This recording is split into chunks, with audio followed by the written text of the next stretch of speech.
All right, I think we are live. Patrick, hello. Kevin, hello. Daniel, Thomas, hello. First time managing to catch the live stream. Welcome, welcome. Hopefully it doesn't disappoint. Bear with me as I always try to get my my stuff here working. Hopefully everyone can see me, can hear me.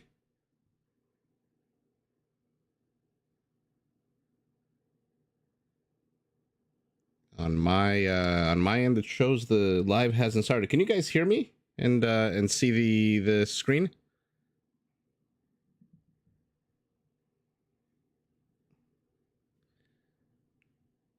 Yeah, I think we should be live now. Raptor, you see it? Okay, perfect. All right, I'm just gonna hit the play button. We've got 2 sets tonight. Doubt and Vinchester. Not one against the other, but as captains of their respective teams. Doubt, I think, is taking on freaking Andy's team, and Vinchester is taking on Team Kingstone. So let's dive into the players, the civs. As always, if you're watching this after the fact, feel free to click forward, fast forward. Barty, nice to see you again. This is what you really needed. Some adorable elephant butts for the evening. Oh, damn, Catherine crushing it in Civ 6. Vince, nice to catch you again. Let's take a look at the teams, because we're already pinging in this weird little corridor here with a whole bunch of lions. So let's take a quick look.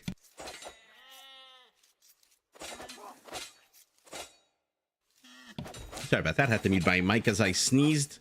There's a whole bunch of villagers here.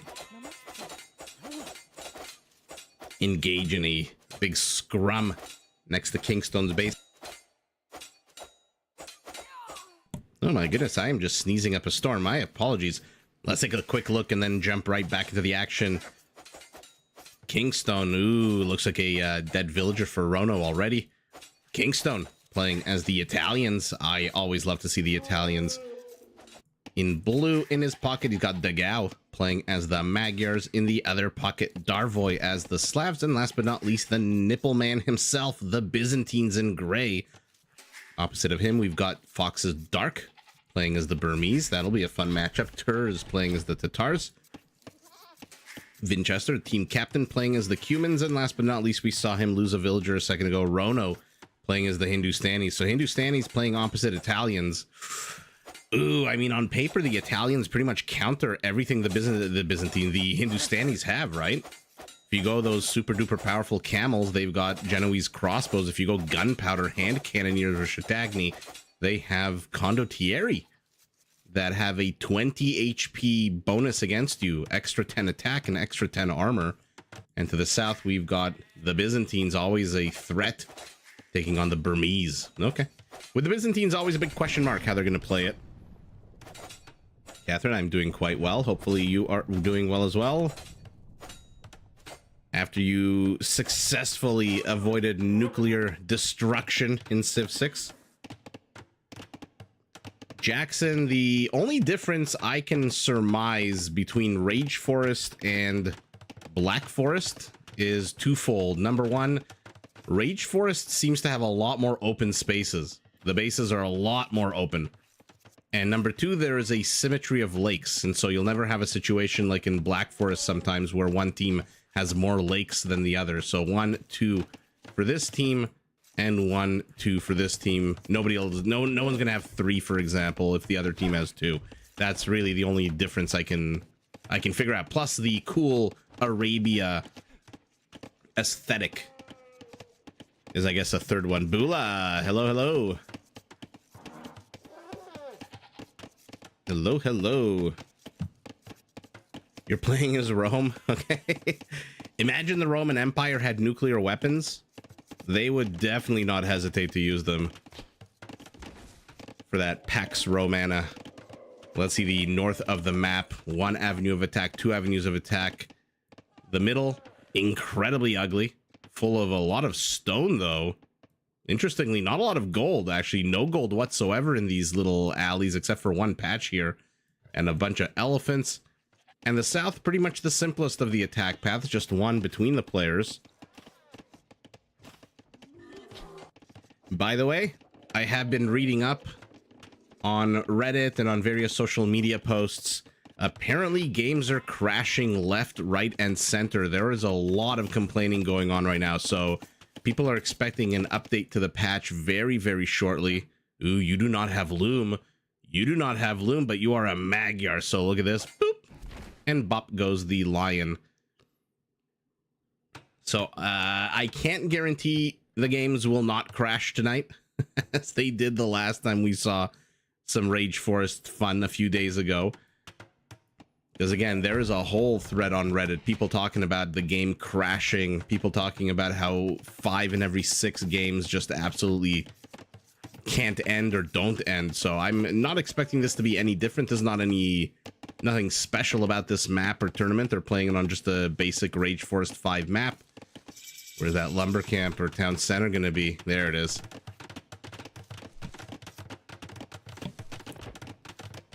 Yeah, decimation would have a whole new meaning. They'd choose, they'd write 10 countries on a list on 9 pieces of white paper and 1 on black paper.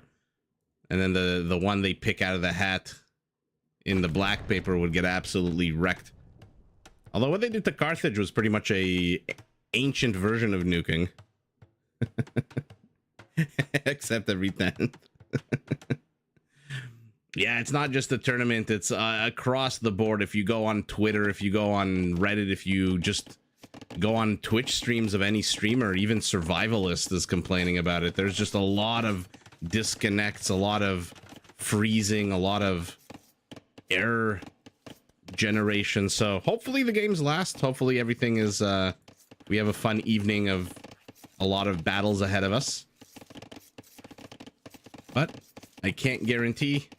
So I just wanted to warn everybody ahead of time. Naked Nipples here pinging these elephants. This is going to be a very interesting, very long road for this one solitary villager to walk. He does not have scout support.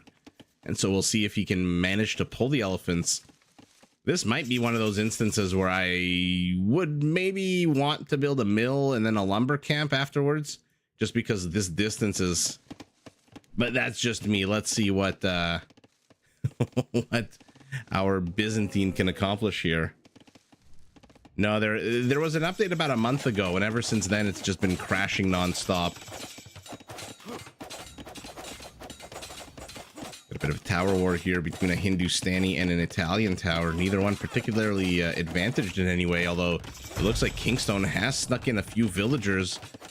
Ooh, and look at that. Rono realized that one of the tiles was missing in the palisade. Okay. And so deletes his own wall. I don't know that Rona really needed to delete all of the sections of the wall, to be fair. Could have just probably deleted one palisade dot. And moved forward. Okay, here we go. Dogao, being an absolute beast of a teammate, is here to help out. Let's see the elephant pull now. 1, 2, 3. Villager already takes a little bit of damage. So I'll keep my cursor on this villager just so we see his HP. As it goes down or up or down or up. I guess technically it wouldn't really go up. Clearing out some Byzantine infrastructure is our Burmese, who has walled off the center of this alley.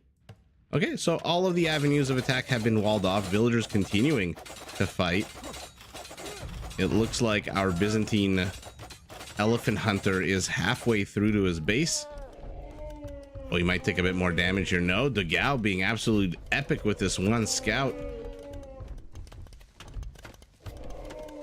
That was a pretty impressive pull and a pretty impressive, by the way, example of teamwork rather. Ooh, all 3 die. One of them a little bit outside the TC, not the end of the world. Farms lay fallow for a minute here as the villagers work away on that carcass. Great teamwork out of Dogao, sending his scout all the way there. By the way, I'm assuming Kingstone and Rono are going to be the last to go up to Castle Age. Something just tells me, I don't know why, but something tells me we've got a massive army counts of 1 to 2. Let's take a look at what's going on in the lakes as the players take or not take their lakes. It looks like our Magyar and our Slav have taken their side. Our Hindustani and our Tatar have taken their side. Okay. So after all of that, after all the dead villagers, the shenanigans, the palisades going up and down, the tower falling, villagers dying, our Italian is now walling himself inside enemy territory. Red sees it. Red's gonna chase. Zanzibarzi, hello, hello.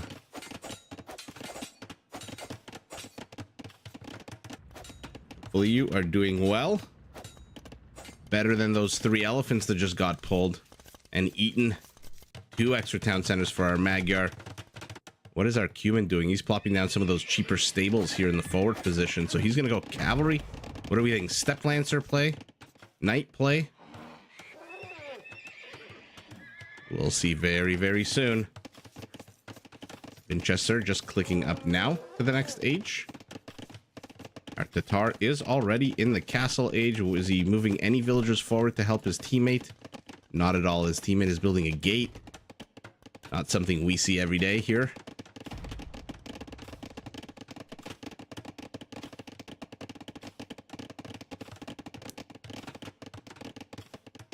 And our Hindustani, okay. Building within the attack radius of the tower is an interesting move. We'll lose touch with this one lumber camp, but doesn't really care. I like that he's, by the way, very aggressively jacking his lumber here into this one little area, because this is a easily breached part of the map. Blue is pinging over here. Why? Does he see the stables? No, he doesn't. Maybe he sees the barracks and expects, I mean, I was going to say expecting infantry play out of the Cuman, but that's not going to happen. Lemmy, hello, hello.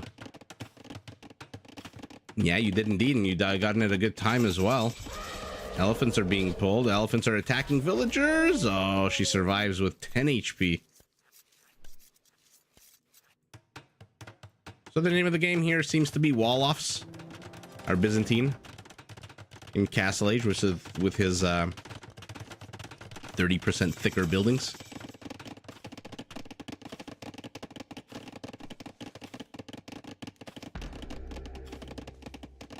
Military count still 1 to 2. And here we go. Our Magyar moving forward. What do we think he's going to build? What will our Magyar do? What do we think? Melee or ranged cavalry? Mounted units. For now, it's a mystery. Maybe just a market for now.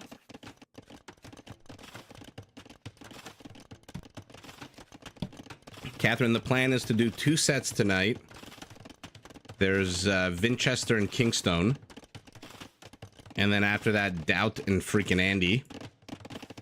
Depending on obviously the length of the game, if each game is like an hour and a half, I will not have the energy to do 2 sets. Okay, it is Siege at the moment.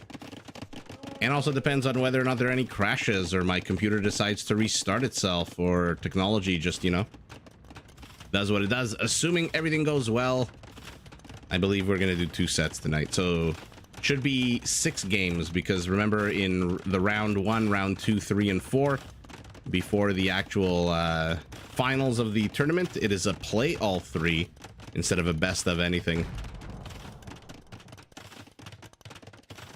The 3-game sets are easier to first. Yeah.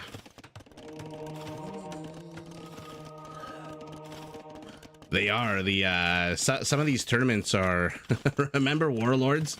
The final was like a best of 9. And before that it was a best of 7. Where the minimum number of games you're gonna play is 4. Not that I'm at all complaining. Who the hell doesn't want to see more Age of Empires? Yours truly definitely wants to see more. All right, so things are starting to heat up with a massive 4 and 15 army counts. Let's take a look at the map. And like I said, big surprise, blue and red are the last going up to their to the Castle Age on their teams. Our Byzantine, by the way, is already an Imperial with that 33% discount. Yeah, best of nines are rough. I'm not gonna lie. That finals in Warlords was oh man. Patrick, hello, hello.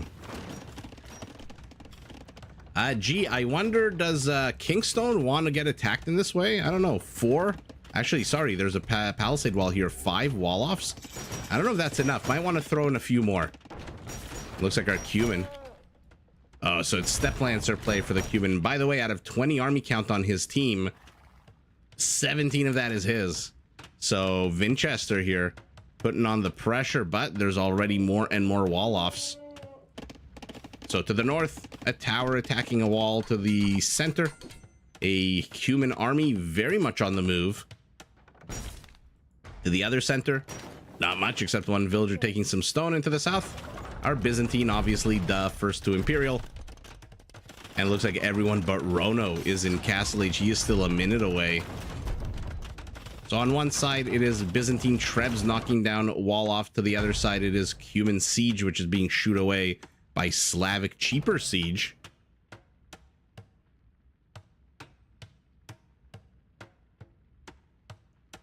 Hung Solo. Sorry, I like your nickname. Hi there, Legend. Glad to be catching the games. Yeah, I'm glad to catch you live. My day has been pretty damn good. It has been pretty damn good. The weather has been decent, although we have had some periods of rain. AOA is rated T for teen. This guy's name is David Nichols. Oh my god.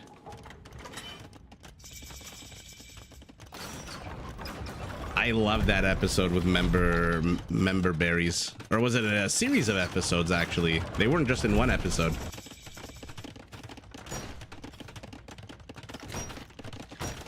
Yeah, everybody, welcome.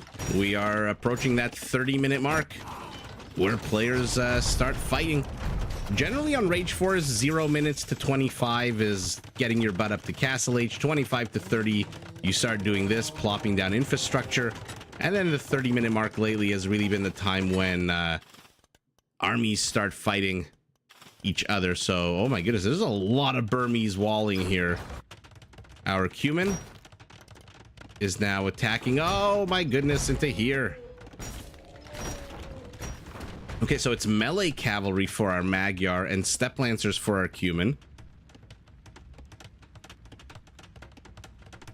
It rained better than 38. Yeah, I mean, call me Bonko, but I prefer 38 to... Ooh, it looks like these halberdiers were just about to enter here. Cavalier for our Magyar, Imperial for our Cumin. We've got interesting elite Keshiks. I can't say I was expecting that out of our Tatar to start with, but here we go. Against the Italians, you've got mounted for yellow, mounted for blue. If the Italian sees this, and the Italian should see it with the outposts and the wall, where's the castle and where are the Genoese crossbows? What's King? Oh, Kingstone's broke as a joke. He's the last one on his team in Castle Age. He's gonna have to rely on these Magyar paladins, but they're streaming south. Uh-oh. That's the one annoying thing about the Genoese crossbow, is that it can only be trained in a castle. No, I love the heat.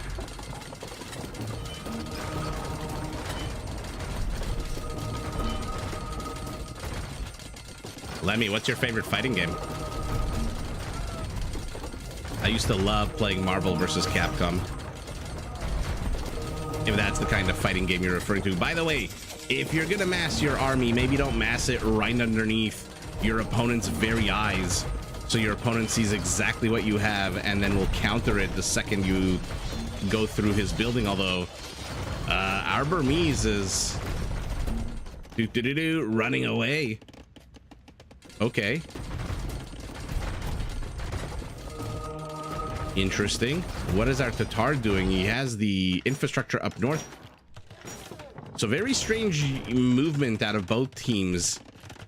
Our Magyar is just now adding a single castle.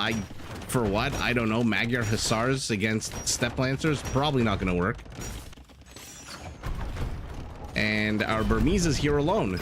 Our Cuban is adding some siege workshops. Maybe they'll get siege onagers. Just like, oh man, big surprise, our Slav is going for the heavy siege immediately. Ooh, and here we go. All your wall-offs mean nothing. One mangonel against a whole bunch of elite Keshiks. Ah, and the mangonel dies as well. That's so sour. Oh, but look at this. Oh, what a teammate. He walls his own villagers, leaving them to die so that he can save Purple. Purple, who, by the way, is starting to mass an army. Elite Keshiks against Paladins. I mean, they're not going to win, but they're not going to do too terrible of a job. There's so much gold being generated here for Purple.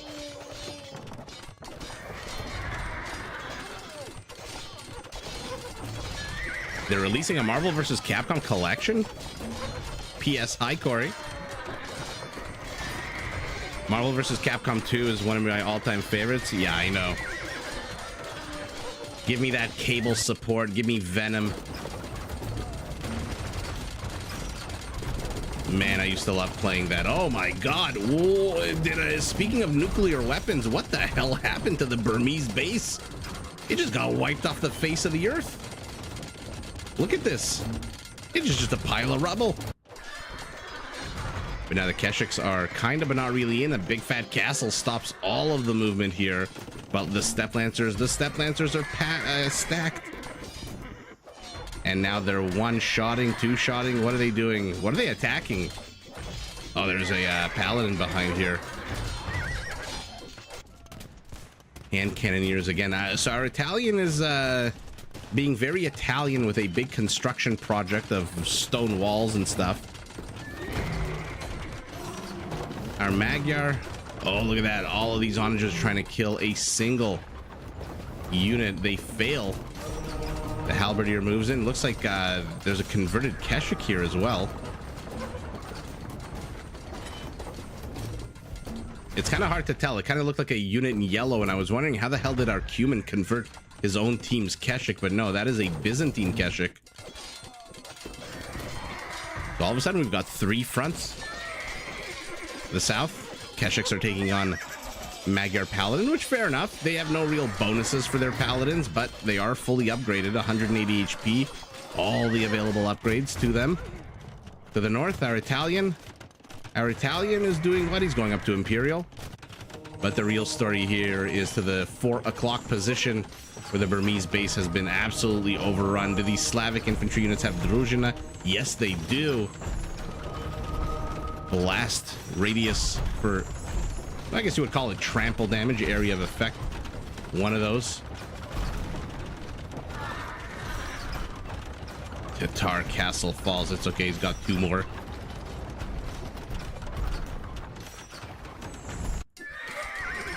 Stalemate continues here. This Slavic castle is how many kills do we think it has? Only 8. And where is our Cuman, by the way, who was so aggressive and so antsy in the pantsy to bust through this part of the map? Where is Winchester? He's gone. There you go.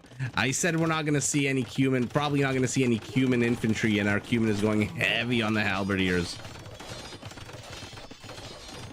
It just goes to show you. I have no clue what the hell I'm talking about. One Treb, where's it going after? Going after these Trebs. Probably better used to try to kill some of the mangonels. Nope, they get him first. And now the Keshiks have to get the hell out of here. You should not be fighting Slavic infantry, Slavic halberdiers. But, uh-oh. Our Italian with his 6 Genoese crossbows hanging out next to the gold, watching it get mined, or kind of not really doing much. Remember, the Italians, once he hits Imperial, and he is an Imperial, they're not like the Goths or the Huns who need to research a specific, like, anarchy or marauders. They automatically can train condottieri out of their barracks, and condottieri right now would overwhelm this hand cannoneer army in seconds. And I think, yeah, I think Blue realizes that. There we go. Okay, so he is training condottieri. Is Kingstone.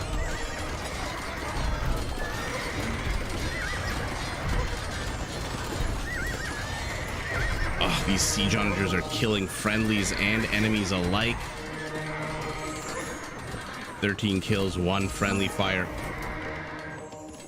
Attack round's not the greatest. Oh, not the greatest.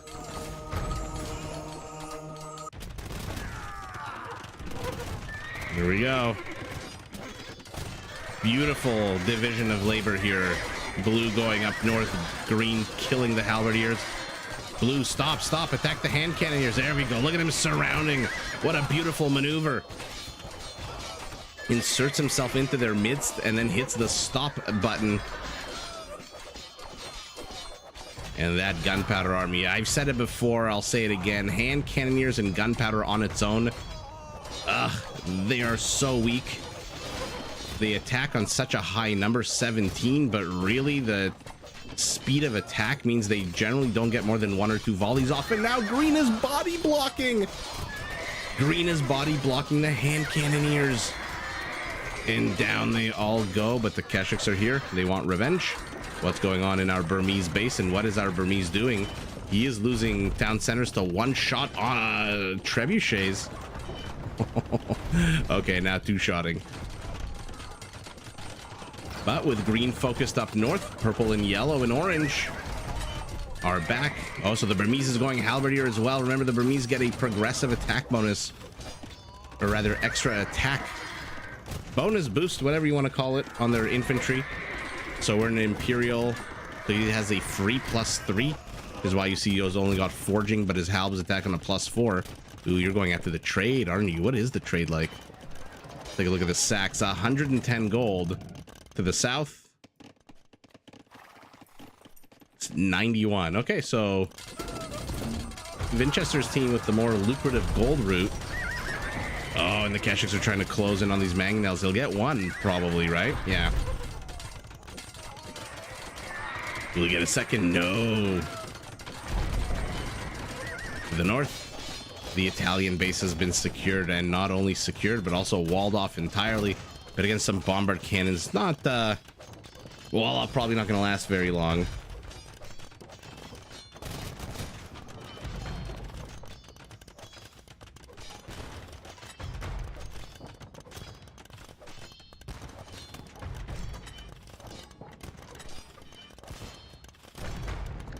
Sorry guys, I'm just refreshing the chat.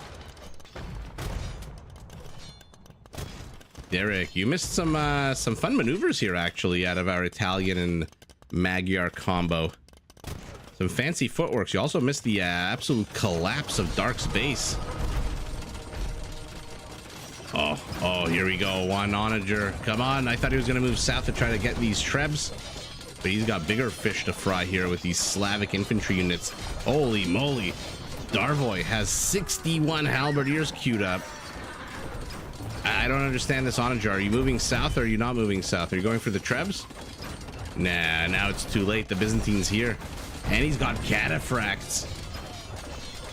Let's actually stack a cataphract next to a Keshik, something I haven't done before. 14 to 15 attack, 4 melee to 4 melee. Movement speed, Keshik's faster. Attack speed, the Keshik I think is also fast. No, the cataphract is actually faster. Interesting. Singa, some drunk lad singing outside my window. Yikes, I hate that. Randomly at like 3 a.m. outside my window of my condo, there will be like a bunch of idiots after some party or something that are just making so much noise. Oh no, charging into hand cannoneers with villagers. But they've watched Les Miserables and they're putting up a bunch of barriers here. And our Italian, I saw, did get Pavis, and so his archer units are a little bit more tanky with a little bit of extra armor, but incomplete. comes the frickin' siege onagers.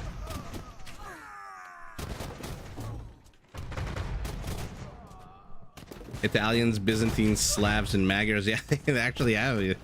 That's a funny, astute thing to catch. Yeah, who doesn't? Let's actually see the upgrades on the cataphract and see if what we're working with. Blacksmith fully upgraded, and they have Logistica. Okay. It is 2:30 a.m. Yeah, I hate that. The other day, some idiots in my parking lot gathered, and they were just drinking outside of their car. Because I live in a condo, an apartment building where the parking lot is big and it's outdoors. So there's like a lot of visitor parking. But at nighttime, some people think it's like empty. They think it's like a commercial. And so security had to go and kick them out. Where the hell do you think you're going? Straight to hell.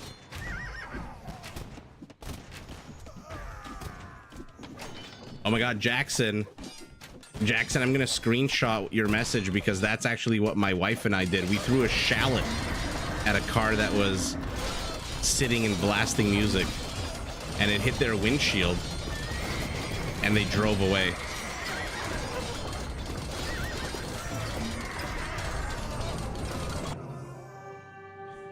Richard is surprised by how OP the... It's a pretty tanky beast of a unit, the Cataphract. I mean, 150 HP is I would say middle of the road, but 5 melee armor is not bad. 5 pierce armor is not great. Kind of one of its weaknesses, but you know what really, in my opinion, is the craziness of this unit? And not the not just like the blast damage, but look at the attack speed. 1.7 seconds is much quicker than most other. 1.9 seconds. So the longer a fight, when a whatchamacallit, when a Cataphract attacks a Paladin, for example, because of their HP, the battle doesn't take 3 seconds, right? It takes like 10, 11, 12 attacks. And when you're doing 12, 11, 10 attacks and you're attacking 15% faster than your opponent, you get in 1 or 2 more attacks. And so it does actually feel like it is a completely OP. Now, obviously, to get it up to this level is ridiculously expensive. And yeah, that trample damage is, yeah, Jackson, the story is I wanted to cook something with a shallot. I found some Italian recipe for like bolognese that called for shallots instead of onions in the mirepoix. And we bought the shallots, and then we didn't end up using them, and they were sitting on the counter, and this idiot was blasting his radio with an open window, getting high in his car, which already is stupid. Like, if you're gonna get high, go home and like sit in your couch, order your McDonald's and get high. Don't freaking drive when you're high. And yeah, we have a may or may not have video evidence of me chucking a shallot and hitting his window and then running away giggling into the apartment when he drives away. Oh yeah, Zanzibar's, exactly. That is also another huge selling point of the Cataphract, that it takes less bonus damage because it has that special armor. Where is your special armor? There it is, Cavalry 16.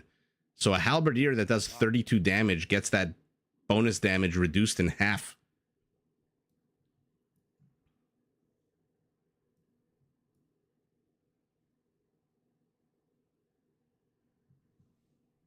Yeah, this was a epic game. Sorry, guys, I'm just catching up on the chat. Let's take a look at the stats. Halberdiers versus Keshiks.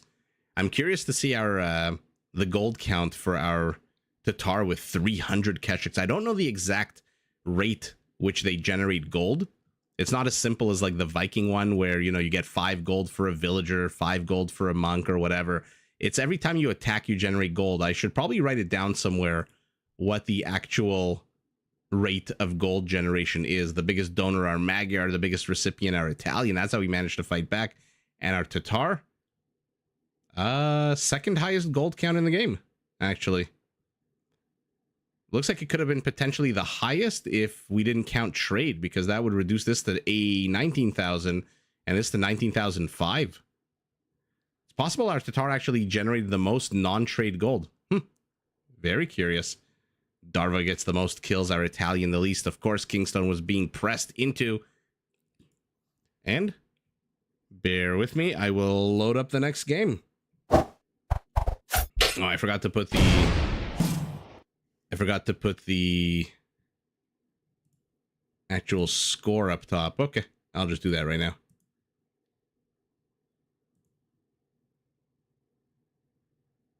All right, bear with me.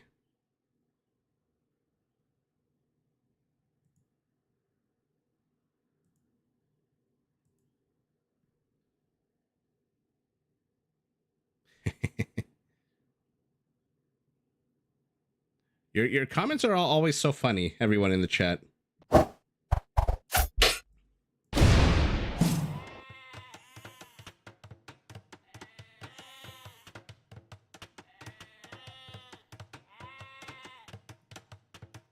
Jackson, thanks for joining. Have fun at work. Said no one ever. All right, let's take a look. This time, Winchester, still in yellow, is the Spanish in his pocket. A good pocket to have the Persians by Turs. In the other pocket, the Poles. Okay. In orange by Dark. And, oh my goodness, I screwed up. My bad, it's Rono who's the flank as the Mayans. So cheaper walls for everybody. And Winchester is again in the pocket, this time as the Spanish. Opposite our Mayan, we've got Kingstone as the Aztecs. So we've got ourselves a Mezzo dance-off. The Gao as the Huns in green and teal. Darvoy as the Japanese. And the Naked Man himself, yet again, as the Khmer, the Khmer, who are facing off against the Poles. Okay. Let's see. Schlachta, let's see Lakitic Legacy, always down to see those two. And as we saw before, the Mayans versus the Aztec, the plumed archer with an attack bonus against infantry versus infantry that hits like a semi-truck with a +4 attack.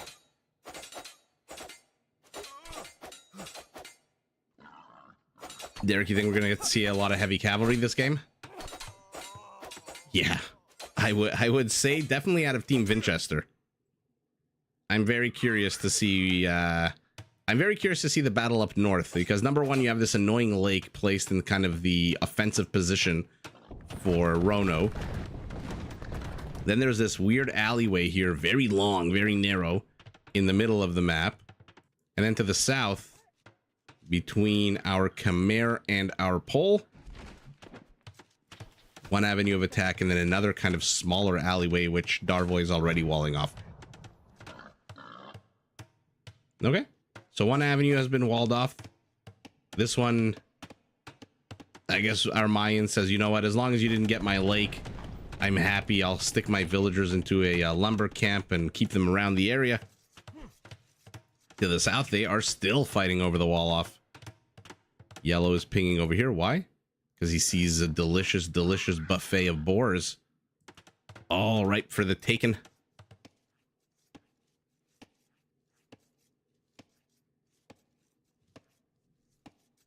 Sorry, I think my chat froze again. Would I consider casting a 10x shared Civ bonus game? I think I have casted that before. And it ended after like 10 minutes, I think. When... yeah, I forget what it was. I think it was Towers had something like 30 range. But for sure, do you have a specific game in mind? Are you playing a game or... Okay, not exactly a Magyar, so the Hun has to take a little bit of damage on his villager. Yellow pinging here. Did the Snow Leopard kill a villager? It looked like there were two piles of blood. Let's see. Let's see them exploring one another. Oh, that's the worst thing that can happen.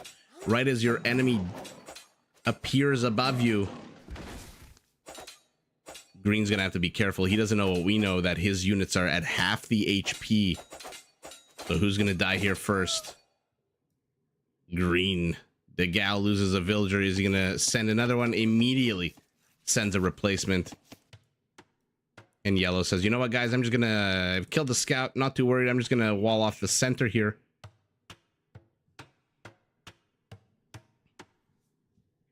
Oh, yeah. No, I think I have casted a... I shouldn't say I think. I have casted. I don't remember exactly when. It could have been maybe like 7 or 8 months ago. But I have casted. And like you're saying, they get very silly. Very fast.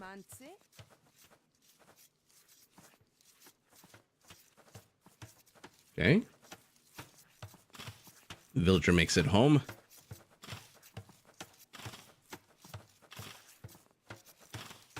Hello. What the hell are the villagers waiting for? Okay, all three boards get lured, get taken.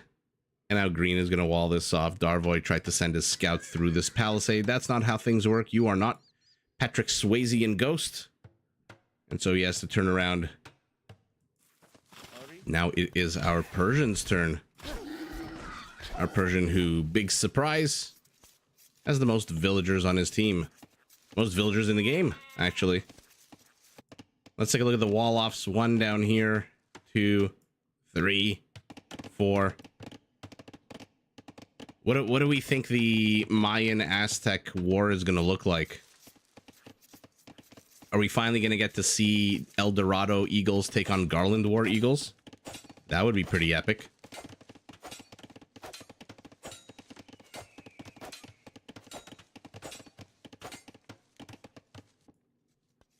Yellow pinging over here, but 9 boars have become 3. Who's going to take the last of the boars? It looks like orange. Orange with purple scout support, because this is, again, a very long distance to pull these boars. No water play for you. So just 1 lake for each team, it looks like. I mean, Darvoy's lake couldn't be more secure, whereas Rono's lake couldn't be more insecure. Look at this. Literally right in the front position here. How annoying is this? Where do you build your infrastructure? Up here? Down here? I mean, this is a prime location for a castle or a tower or any kind of high ground defensive structure. Emma, hello, hello. How are you tonight?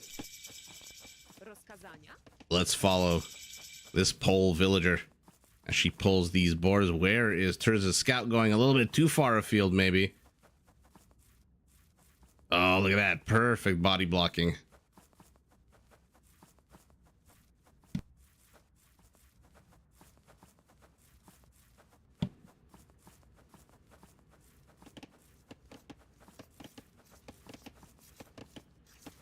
I mean,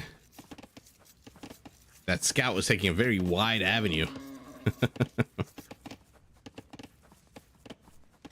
Oh, goodness, you're watching from the 401. I'm assuming you're stuck in traffic. SS71, I hope you're not driving and watching from the 401. Em and I am doing quite well, thank you. Glad you could join. SS71, glad you can join too. Although, again, I hope you're not driving. Although driving on the 401 isn't really driving. Driving on the 401 is more like crawling. And the last board here for our Aztec does get pulled, as everyone has hit feudal age. And it will be our Persian who hits castle first. No villagers on stone. I really hope we get to see Savars this game. SS71 doesn't want to answer that. Okay. He pleads the 5th. I have a funny story with the 401. So when I opened up my my law firm in, like, when was it? 2011. And I had my first real estate deal closing.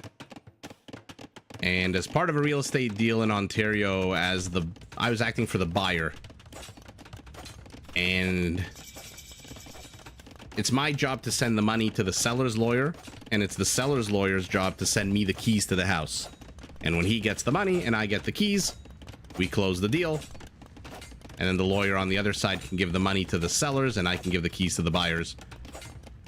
The courier that was delivering the keys to my office, and it was a home office at the time, got stuck on the 401 because somebody committed suicide jumping off a bridge into traffic. And so my first ever deal, my first ever closing that I was so, you know, your first anything, your first job, your first kiss, your first trip, your first car, your first anything, you get so ramped up and excited, and then it had to get delayed until the next day because again, I really felt like that was an omen, like somebody's trying to tell me something, like you should not be doing this. Oh man.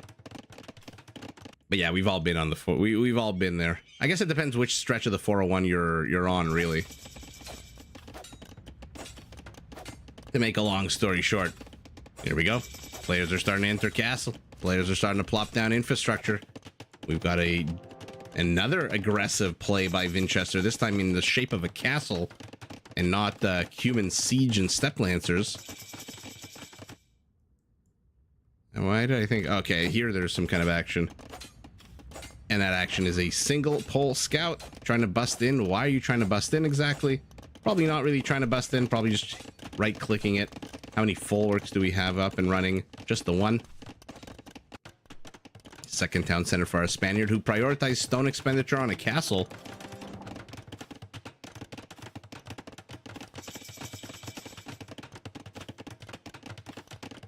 I know, Barty, not a realtor, a lawyer.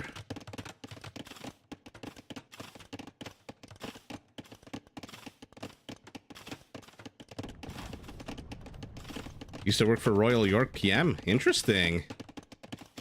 That's very cool.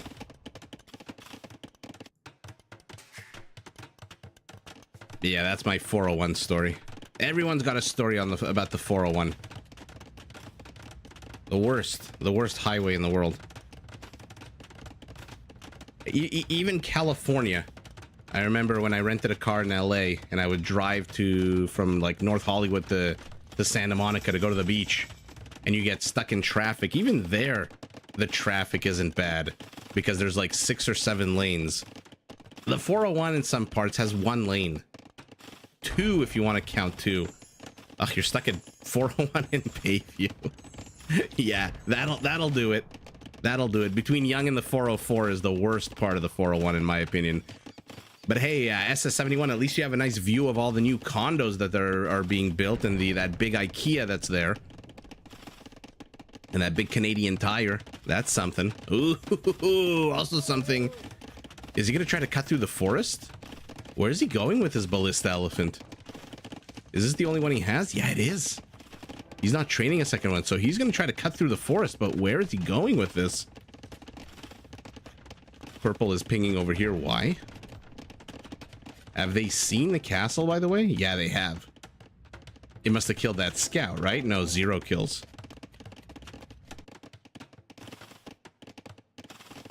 So we've got one castle from one side to the north, another castle from the other side to the south. Everyone is in the castle age.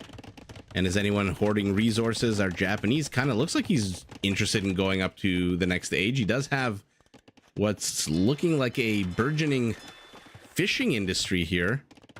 Remember, their fishing ships not only have twice the amount of HP, they also gather faster. And so not surprised that the lake was given to our Japanese, but not the greatest dock placement. This one could have been put maybe a little bit closer to fit in the 5th dock, maybe. But with this many ships, it basically is the same thing as a 5th dock. And our Aztec Kingstone doing exactly what he did last game. Oh my goodness. And he's just walling off. Didn't he learn from last game that these wall offs? I mean, I guess the team won, so maybe he didn't learn anything. Is there any place you haven't been to? In the GTA in the Greater Toronto area? No, I have been everywhere here. What's that Johnny Cash song? I've been everywhere, man.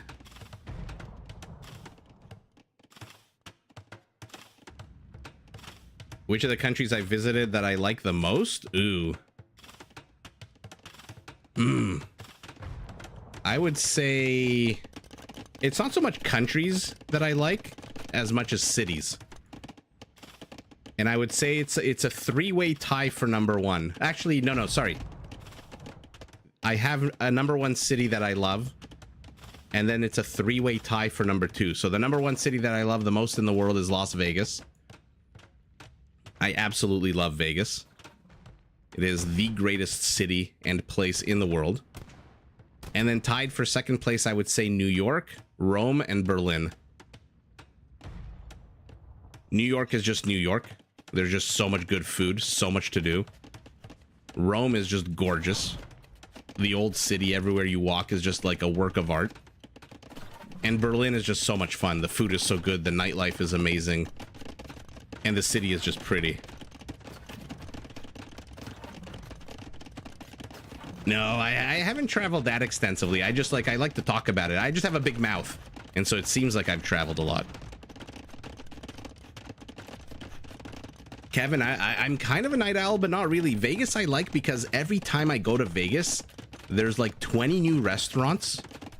First of all, I like to gamble. I'm just gonna put that out there. I don't hide it. I'm not shy about it. Where's that ballista elephant, by the way? There he is. There he is. He's carving up a little bit of an area for where he could build up his army. But what I love about Vegas, aside from the gambling, is you can get anything you want any time of the day you want. Everything is always open. It's like pure unadulterated capitalism, and all the good and all the bad that comes with that. And number two, I like the restaurants, and I love the food in Vegas. I'm a big foodie. I love like delicious foods.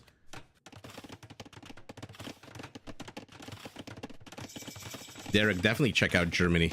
Germany has everything for everybody. If you like nature, it has gorgeous nature. If you like cities. If you like food, food, big question mark. I don't know. It depends. I wouldn't go to Berlin for the food. I'd go to Berlin for the beer, the nightlife, the museums. I mean, the Pergamon Museum in Berlin is just, it will blow your mind. I think I've said this on a previous stream. You walk into it, Google it, Pergamon Museum. You walk in and they literally have the gates of Babylon in the lobby. Massive blue gates, just from Babylon, from ancient Iraq and Mesopotamia, wherever the hell they took it from. And it's just a mind-blowing museum. Doc, nice to see you. Speaking of Melbourne, Australia is definitely on my bucket list. I can't wait to go to Australia. I had a friend who did an exchange there and absolutely loved it, and I was so jealous. Do they see the ballista? They do now, especially with this outpost. Oh, it's... I mean, I don't know what the hell this is, this one palisade wall, but we're seeing a Japanese tower rush.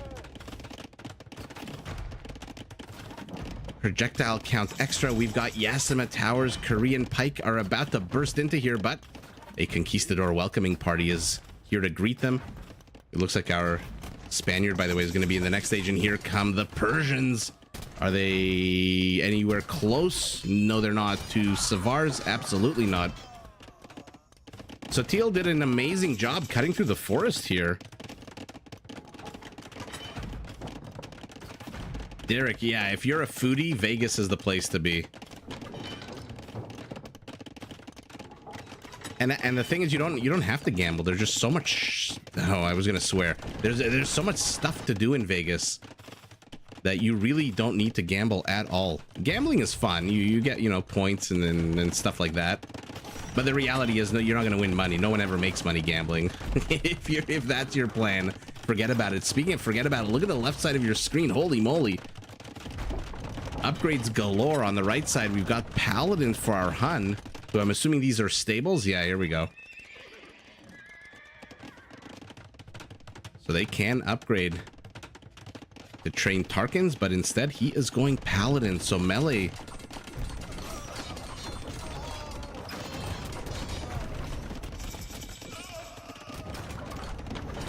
Oh, Germany. Yeah, Germany, the beer. Wittenberg. Potsdam is amazing. I also have a funny story about Berlin and Potsdam. My friend and I are huge nerds. And when we were growing up, obviously, we studied, like, history, and we loved history. Duh, look at what game I'm watching. And obviously, if you study European history, especially 19th century, 20th century, even 18th century, there's the Savar upgrade, by the way, you can't help but stumble into a little country known as Prussia.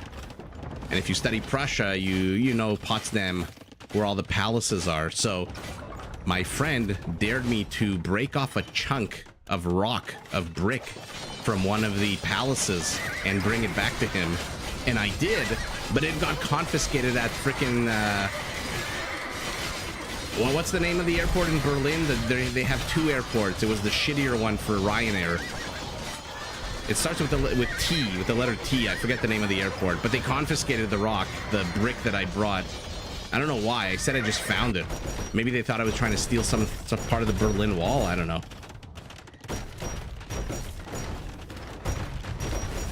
Yeah, exactly. If you don't love history, you're probably watching StarCraft. Who's kidding who? Our Mayan, by the way, is trying to bust. Oh, good shot there by the Spanish. Even without the Portuguese arquebus, that BBC hit the mark. Do it live. I have not eaten dinner yet. I'm probably going to order something or microwave some pizza pockets once it's done, depending on how late the stream goes. Atlas, nice to see you on your main account. Wink, wink.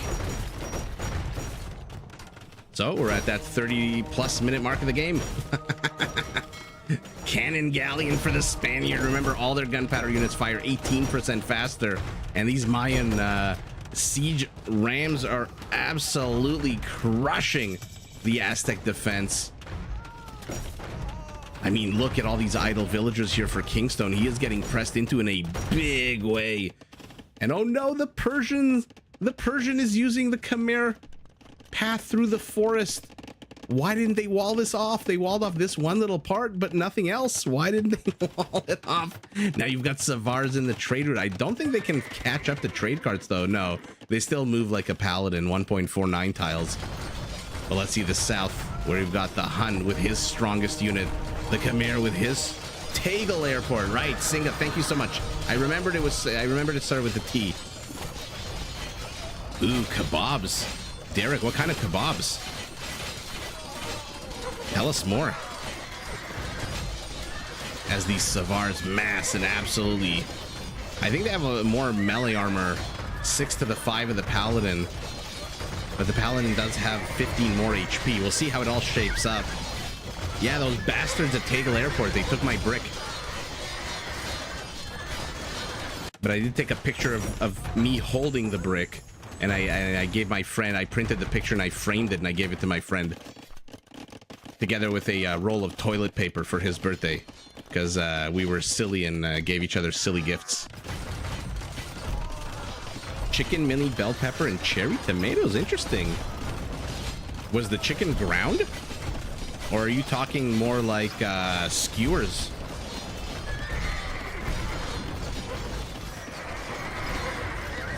Do it live. You would love if I read that.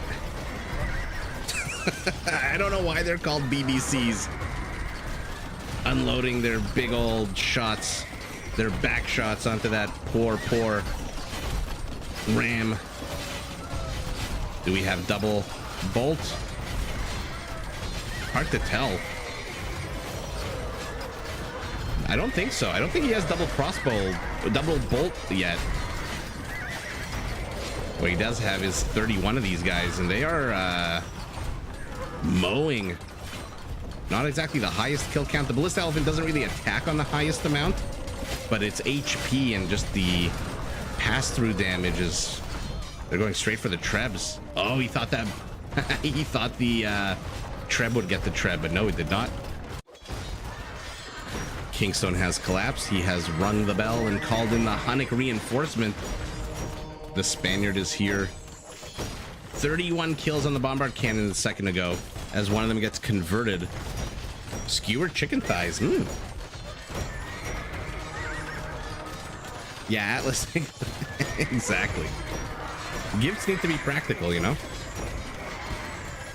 I know, Catherine, I have to hold my tongue every time somebody says BBC. I don't get why it's called the BBC. I guess there are two B's in bombard. Right? But that's a weird way to nickname something.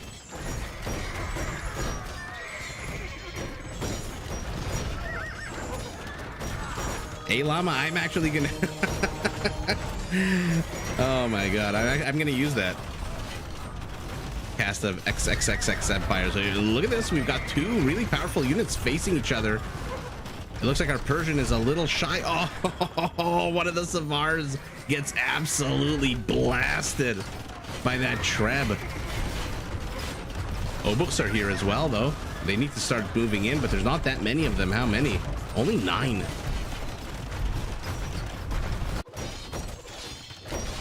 They should be called BCs. Silver Miller. LM.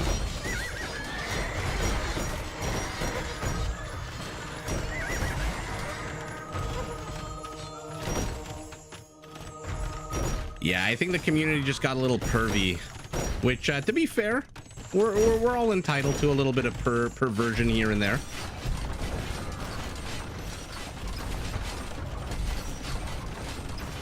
Silver Miller is derping out on his keyboard.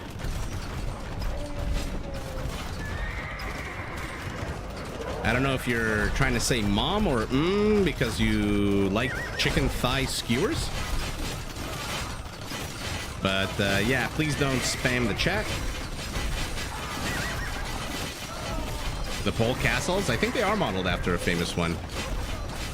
So the action to the center doesn't exist. This avenue of attack has stopped. To the south, it looks like our pole base has been overrun. To the north, our Aztec is holding. Damn. Derek, I'm a chicken breast man. I know they're drier. I know they're less flavorful. But I think I've told you guys before, when I was a little kid, I used to have a lot of stomach problems. And one of the few foods I could eat without upsetting my stomach was chicken breast, and so it kind of stuck. Although I am the first to recognize that chicken breast is, again, like I said, a lot drier and less flavorful than thigh meat.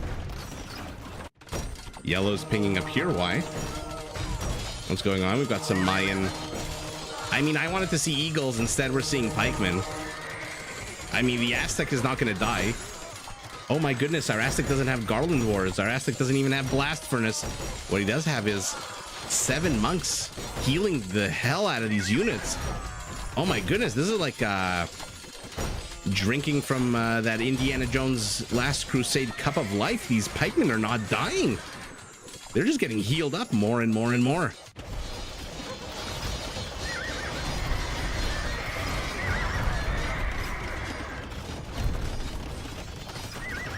Doc, that is absolutely correct. Chicken breast schnitzel is my favorite. Pork, second. But that might be one of the few cases where chicken breast is actually... Although a nice chicken parm sandwich with a nice chicken breast or any kind of Greek recipe is also delicious. Oh man, how easy is it to get me distracted from the game? You just have to literally mention any kind of food and I'll just start rambling on about it. By the way, what the hell is this wall off? An absolute maze. Pikemen should be able to take it if they get Garland Wars. They're finally getting Blast Furnace. That's, I guess, at least something. But the real action is here to the south, where our Spaniard is here with his Paladins now, fully upgraded. But the Ballista Elephants are just... I mean, look at that kill count. Just keeps going up and up and up, and there's Japanese Yasama towers behind.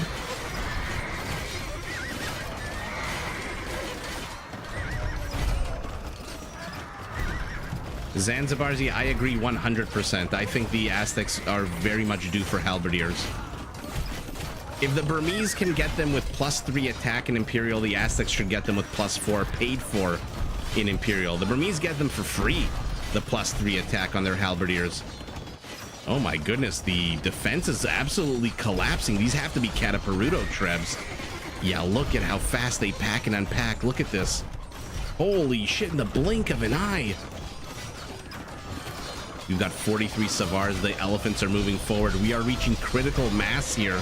65 ballista elephants. I kind of want to look to the north, but I really don't want to give up looking at ballista elephants and Savars to look at a bunch of pikemen. Actually, not a bunch of pikemen, a bunch of nothing. They're just finally getting Garland Wars, so they will attack on a 12. They're even attacking the castle. Somebody bring some kind of siege down here. Deal with these elephants. Now we're up to 74. I wonder if the... Oh no, the Savars are clumped in a corner. I wonder if the Aztecs can be buffed in a way that doesn't involve infantry. I mean, Atlot is super cool. 9 range on a skirmisher is bonkers. 8 attack on a skirmisher is bonkers.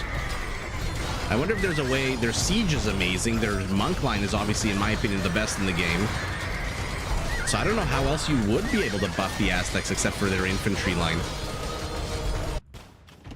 Look at this. They're afraid to engage into one another here.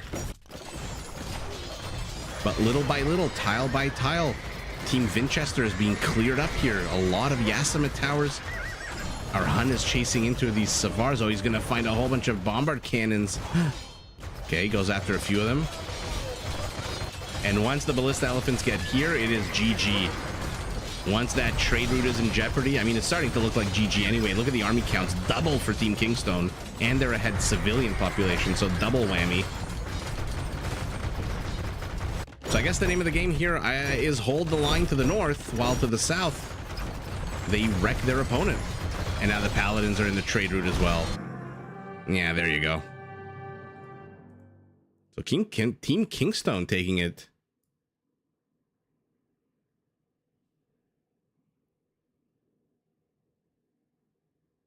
Revert the eco nerf? What was the eco nerf? Sunny, the live, the streaming and the commentary and the chat is all live. These games were played, I think, a few days ago, if I'm not mistaken.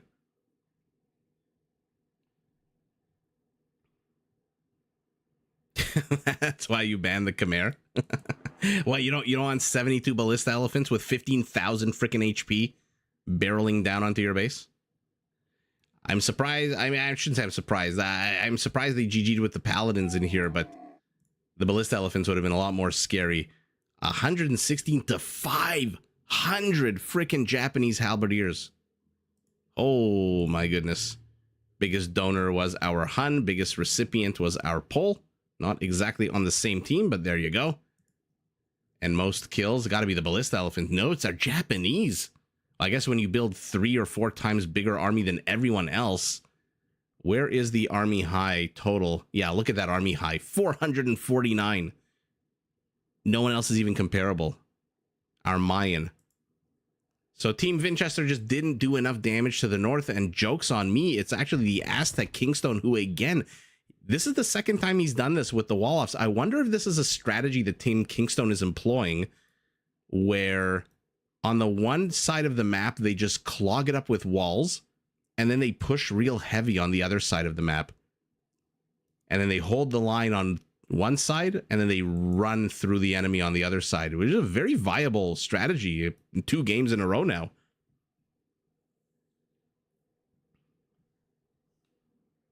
How do you answer ballista elephants? Oh, you do not. When they get into this mass, you do not.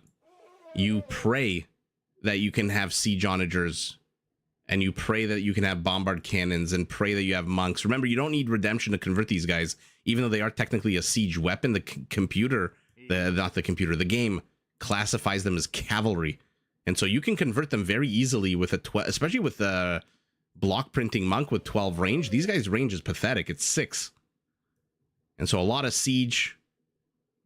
Even halberdiers are going to melt to the pass-through damage of those ballista bolts. The answer to how to deal with this is to not let him get to this stage in the first place. Longbows.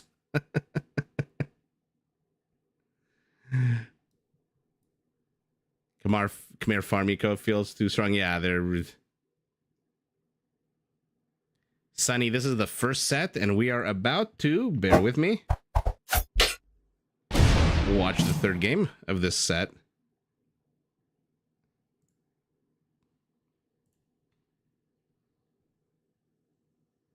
Yes, the ballista elephant 6 range. Now remember, very underrated way of dealing with ballista elephants. If they're not massed yet, is actually villagers. Villagers now come with a +6 attack bonus against Hussite wagons and ballista elephants, and they're super cheap in terms of unit. What's your answer to Imperial skirmisher? Longbows. Not a bad answer. Not a bad answer to anything is the longbow, to be fair. All right, game number 3. This time Kingstone is the Inca, so continuing the Mezzo trend from last game, Dagao is the Franks. Okay, so we saw him with Paladins before. Probably going to see Paladins again. Sicilian Darvoy in teal, and the Naked Nipple Man as the Malay in gray, facing off against Dark as the Romans. Always love to see those. Winchester this time playing as the, oh goodness gracious, as the Saracens. Turs as the Burgundian, and last but not least, Rono as the Berbers. Lakes, looks like 2 of them, and another annoying lake in a forward position, another annoying lake. The lakes are weirdly shaped. Green pinging over here wildly. Let's take a look at the Civ matchups. The Incas versus the Berbers. Ooh. I don't know. Cheaper stable units versus 2 potential counter units in the Eagle Warrior and in the Kamayuk. And over here, we got another odd-shaped triangle situation with a 2v1. The Malay against the Romans. Oh, man. One has an elephant with the worst armor. One has an infantry with super-duper armor. And the Sicilian as well. So we'll see if the Sicilian joins in here. The base for our Roman is ridiculously open. You asked the difference between Black Forest and Rage Forest. This is one huge difference, as these big open spaces. 2 avenues of attack, as we saw, and to the east, 2 avenues of attack. If you're looking north, if you're looking south, 1 avenue of attack, potentially 3. And our Sicilian has walled off the left side, but who is going to wall off this corridor in the center? We will find out. Stay tuned. Sonny, you like the animation? I'm glad. It only took me a year and a half to get my shit together and my act together to have it made.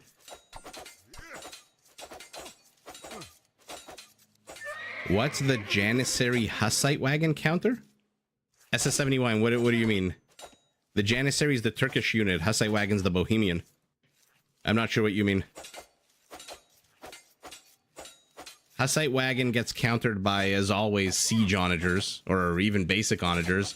They also get countered by melee, strong melee cavalry units, because their melee armor is 0, I believe. Derek the Broken Record. Long pose. Yeah, Janissaries gets countered by anything hand cannoneers get countered with. Those skirmishers, melee cavalry, anything that can close in on them fast before they can fire a 3rd volley at you. Because you're gonna get fired twice on if you fight a hand cannoneer, minimum twice, right?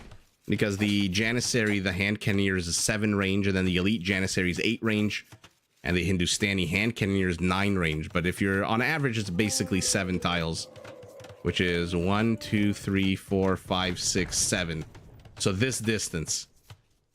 So if your unit moves into the range here, they get fired on once. By the time they get here, they're fired on a 2nd time. Or maybe here. Because the one annoying thing, the one really, really sour thing about hand cannoneers and Janissaries and Hussite wagons is their slow firing speed. But yeah, thanks, Catherine. Everybody watching, if you haven't already, if you like what you see, you like what you hear, if you're not driving down a clogged highway looking at you, SS71, do hit that like button. Now, I'm having a bit of a difficulty on this map looking at these 2 patches of stone, because on the mini-map, they actually look like Naked Nipples' army. Oh my god, he's blocking with a goat. Maybe not. Maybe I got a little too excited over nothing here. Oh, elephant derps out a little bit. Gets stuck underneath. Sorry, outside the town center. Ooh, 4 HP. What does Darvoy Scout look like? This one villager could actually kill. Look at them trying to lure the villager into the crocodile and succeeding. Oh my goodness, that is a 3D, 4D chess move, whatever the hell the expression is, if I've ever seen one. And they lured the villager. Oh, we have to keep our eyes on this. This is absolutely crazy. So now not only is the crocodile hunting the villager, but there's 2 scouts. The problem for the scouts is that they are weak. The eagle needs to take only 1 more, actually 2 more shots, and he'll die. But every time Rono fights the Croc, the Eagle closes in. On the other side, Darvoy closes in. This is absolutely ridiculous. And Rono just says, you know what, F all this.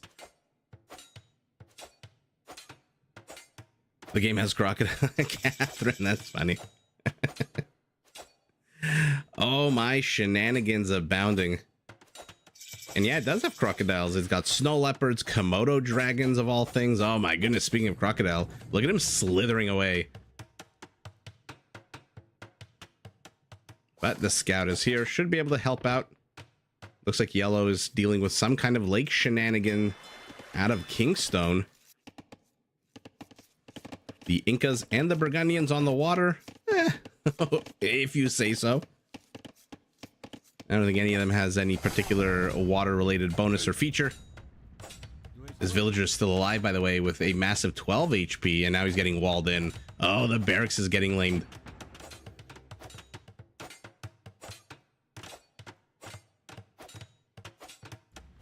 Yeah, so let's see what's going on around the map. Looks like more elephant pulls for our Malay. Our Roman is pushing into this wall off, but our Malay has had enough shenanigans and begins walling off with a 1, 2, 3, 4th wall off over here. Looks like sorry, I missed it. The red villager did finally die. Who got the kill? Was it you? No. You know. Who the hell got the kill? Was it the scout? Yeah, I think 1 economic kill. Yeah, okay, so it's this teal scout, this hero Sicilian scout who now returns home to a hero's triumph. What were the names of those I always forget. What were the names of those processions of the when like a consul would return victorious to Rome and they would throw those big parades and somebody would be standing over his head in the chariot or whatever on as he walked through the forum with a wreath over his head saying, remember that you're only human. What was the name of those processions? Holy moly, 5 elephants. Got enough food there? Our Frank is a hungry man. Forget the name. I know it's called a triumph, but there's a different name for it, for that specific one. To like celebrate. I know I feel like there's a different name, maybe a Latin name, but it is definitely a triumph. Remember you are mortal. Remember you are mortal. Okay.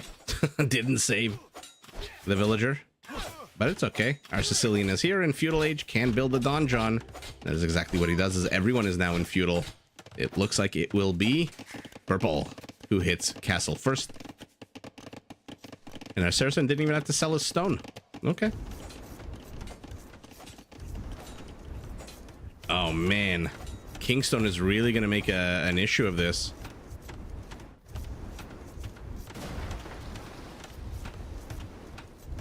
An issue it is. He got a fishing ship already.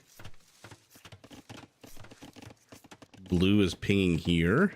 Blue is pinging here. I guess he wants green to send those Frankish scouts down south. I wonder what the point of this was.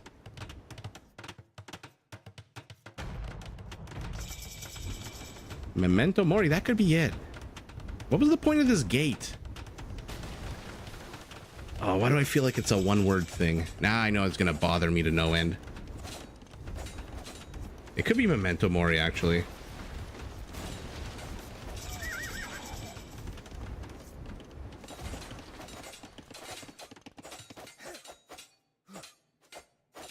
Rank your scouts. Running amok.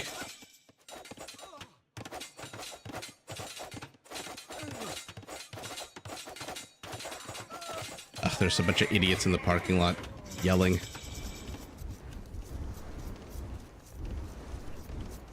All right, so things are starting to heat up. We're getting into castle. Infrastructure is being plopped down. An interesting location for a town center here. Our Sicilian doesn't want to be too far from the action. Let's see if Team Kingstone follows the same, what do we want to call it, strategy that they did the last 2 games of walling off one side ridiculously complexly, in a complex way. By the way, our Burgundian has given up control of the lake and control of this area as well. Look at our Frank with a siege workshop in a monastery. Our Burgundian with the cavalry, is he? Yeah, he's in Castle Age. So are we going to get to see Cavaliers? No, we're going to get to see Loom.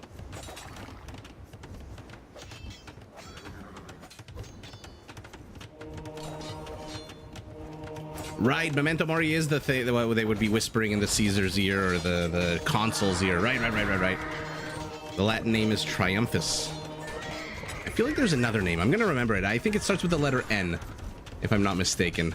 I could, of course, be completely confusing things. So on the one hand, we've got siege workshops, knights, and camels. On the other, we've got feudal age archers out of our Roman, of all things, who is now walling off one side entirely. Ovaccio. Interesting. This is why I love our community.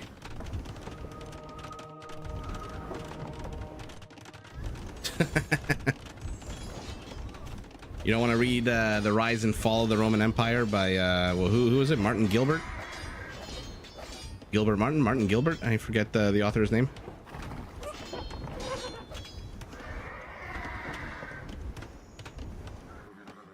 Oh, look at this.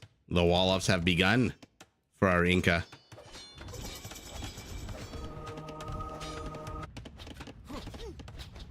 Now the Roman realizing there's not really much he can push into here. I guess he could have continued if he attacked this wall, put his archers here, and then attacked this wall, but then there's another one right behind it.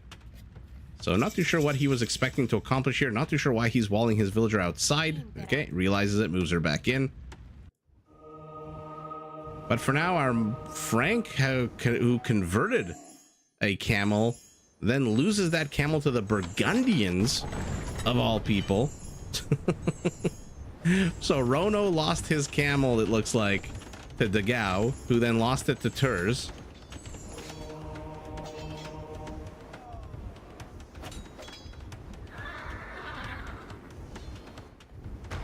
The rise and fall of the Roman Empire. I think that was Martin Gilbert, if I'm not mistaken. Doc, you listened to it on audio tape? Damn. That book's like thousands and thousands of pages long. I tried to read it once. I couldn't make my way through it. Knight fighting knight. There's a single monk in there who looks like he died.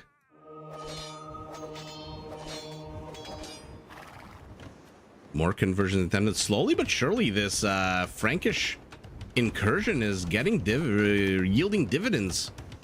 Even though there is a Burgundian monastery right here, and even though our Berber is still around, everyone's in castle except Kingstone, who probably doesn't mind since he's going to hit it right now and is busy walling off.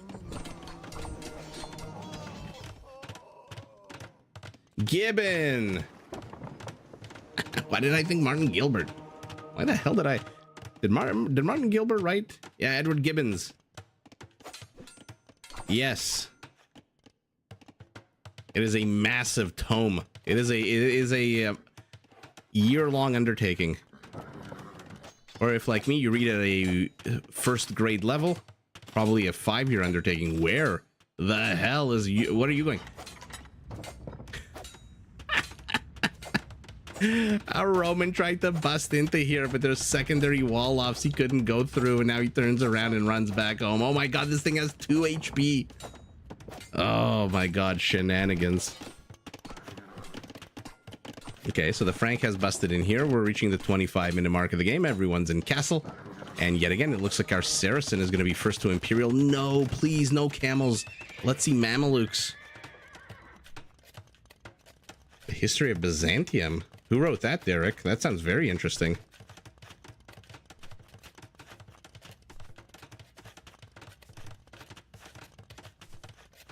I mean, I'm never gonna say no to the Saracen camels, but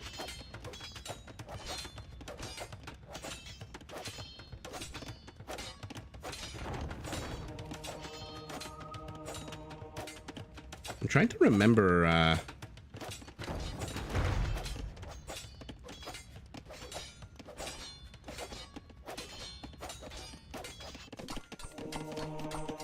trying to remember. I think I may have read them not in the right order or tried to read them in the wrong order. Tinkle, tinkle, tinkle.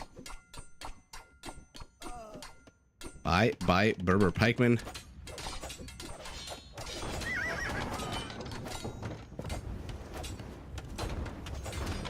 Interesting. I just can't get into podcasts. I'm too much of a visual guy. Like, my wife will never understand how I can sit, for example, and watch like a 40-minute clip of Joe Rogan when she's like, why don't you just put it on a podcast and then you can do chores, or you can like walk, or you can do a million things while you listen. And I'm like, no, I need to see faces. I need to see like people talking. You lose with camels, you lose with style. Fair enough. For now though, oh my god, it's not even camels. He's going hussars. He is training scouts. What the hell is our Saracen doing? By the way, what is going on over here? Massive infrastructure to the right, literally nothing to the left. Army counts are non-existent for both teams. It looks like a Burgundian incursion here gets walled off by the quick fingers of Kingstone. One conversion, one monk. Ooh, this one's on fire. Might want to go after this one.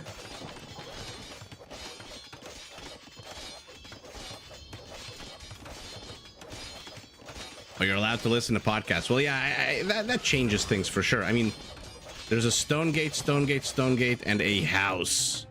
And I think Winchester Kingstone just realized that house is a weak spot. It's hard for me with podcasts. YouTube has a podcast option now where you can like turn videos into podcasts and then have your own podcasts and stuff like that. But like I said, I'm more of a visual guy. So for example, I see Camel Rider. I click on the stable immediately. Outpost, they don't want any shenanigans. Okay. What are you training? Nothing. Researching conscription. And here we go. Our Roman wants nothing to do with this. What does our Roman have, by the way? Somehow he only has 3 crossbows left. I think he set them all over here, and they died. I love, by the way, that our Burgundian says, forget all of the action happening everywhere else around the map. I'm just going to attack this one gate. Try to cause a ruckus here. Why do I see something blue on the minimap? Oh my goodness. I say I'm a visual guy, and then I'm looking at a barracks and I'm saying, why do I see something blue on the minimap? As the barracks literally stares me right in the face. I'm assuming, if I had to guess, purple trained these guys for monk snipes.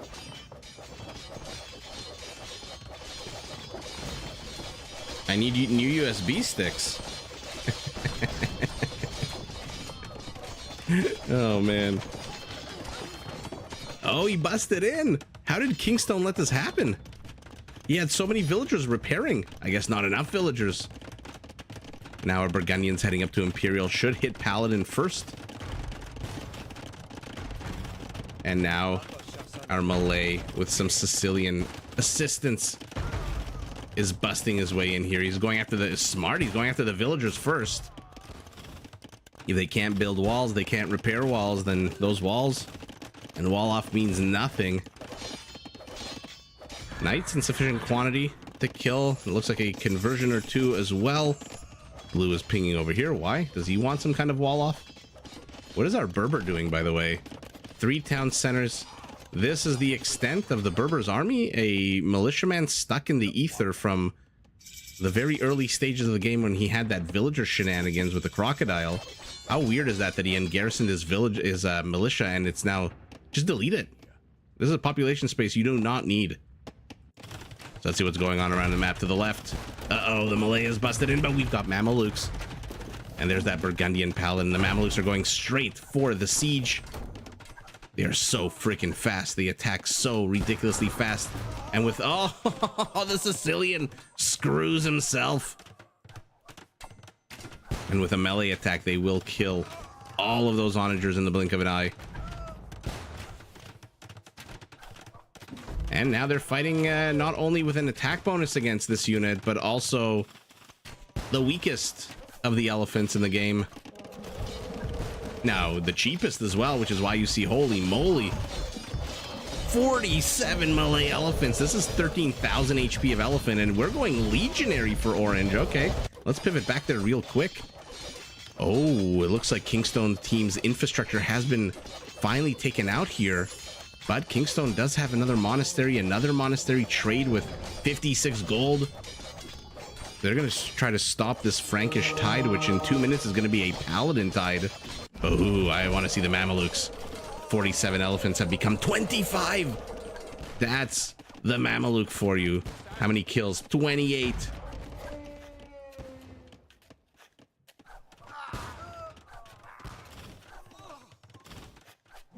Not a fan of Saracens, but love the Mameluke. I believe it. Legionary is going to be real cool to see here too. Although for now, I think the halberdiers are probably, yeah, okay, so he does make his pikeman halberdiers. Some of the Mamelukes peel off. They're going after these BCs, not BBCs. Our Sicilian desperately needs, okay, he's getting one of the two things I was going to say, siege engineers and frickin' siege onagers. Oh, you don't want to be retreating against the Mameluke. 53 kills, 57 kills. My goodness. But their HP is starting to dwindle, and there are enough donjons here. You know what would be good against the Mameluke? A frickin' sergeant right now. Not a halberdier. Halberdier doesn't have enough base armor. Frankish paladin just hit. And so the, oh my god, in the middle of all of this is a crocodile attacks. We'll keep an eye on that one halberdier.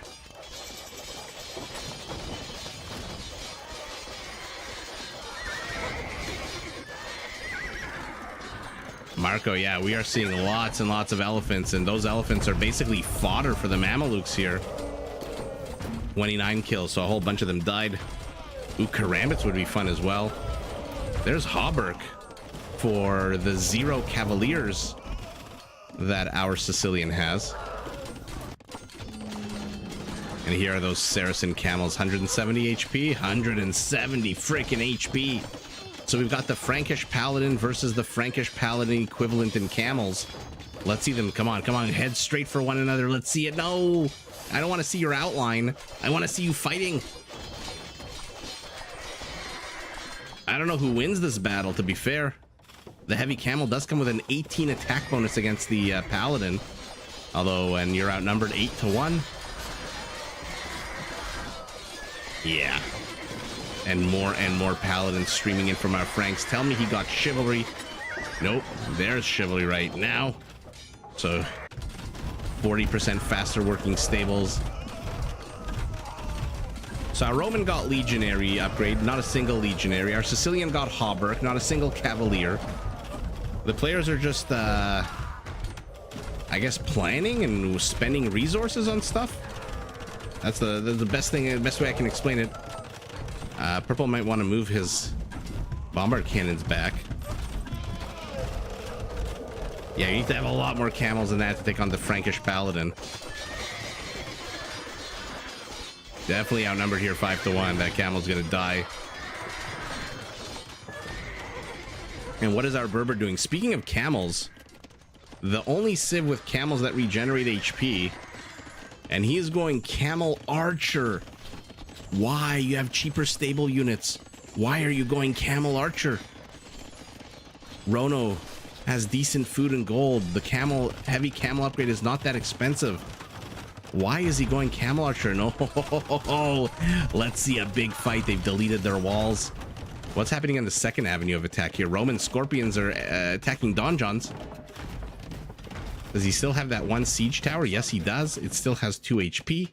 You're at 100 population. Just delete the unit or send it into battle. Oh no. Oh no. I mean, this is gonna work for a little while before our Frank realizes, hey, I can just throw a bunch of cavalry at this. Hey, Richard. Glad you could join. Right as we enter into the heavy stage of the match.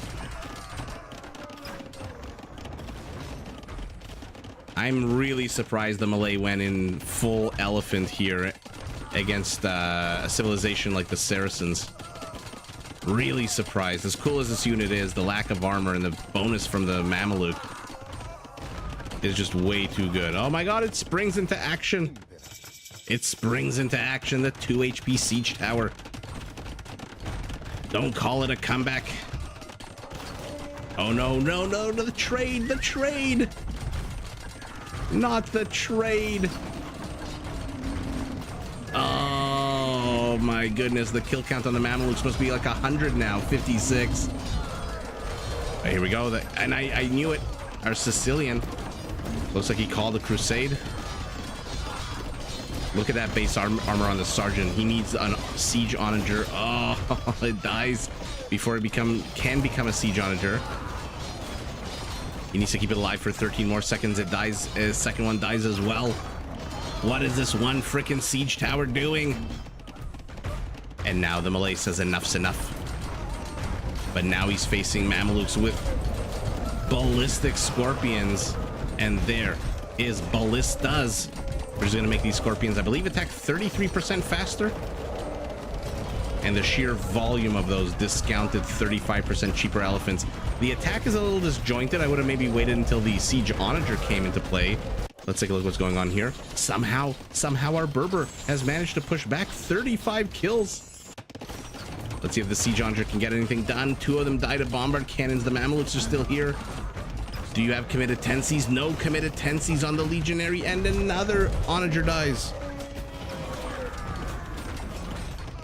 Best ballista, best scorpions in the game, absolutely. Yeah, I feel bad for those merchants. Started a business selling their shit, and along comes a scorpion, a legionary, a Mameluke, a bombard cannon, and a halberdier, and just absolutely wrecks them. But there's still 3 siege onagers. Why are you closing in so far? We saw you get siege engineers. You have 9 tiles of range. Why are you 3 tiles away from the enemy? Says the caster, screaming into his microphone while his baby is asleep. Let's look at infrastructure here, because once red and yellow clear up the infrastructure from blue and green, what do blue and green have behind this?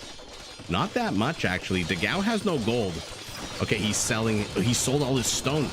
Holy moly, selling 800 stone for 550 gold? That is atrocious.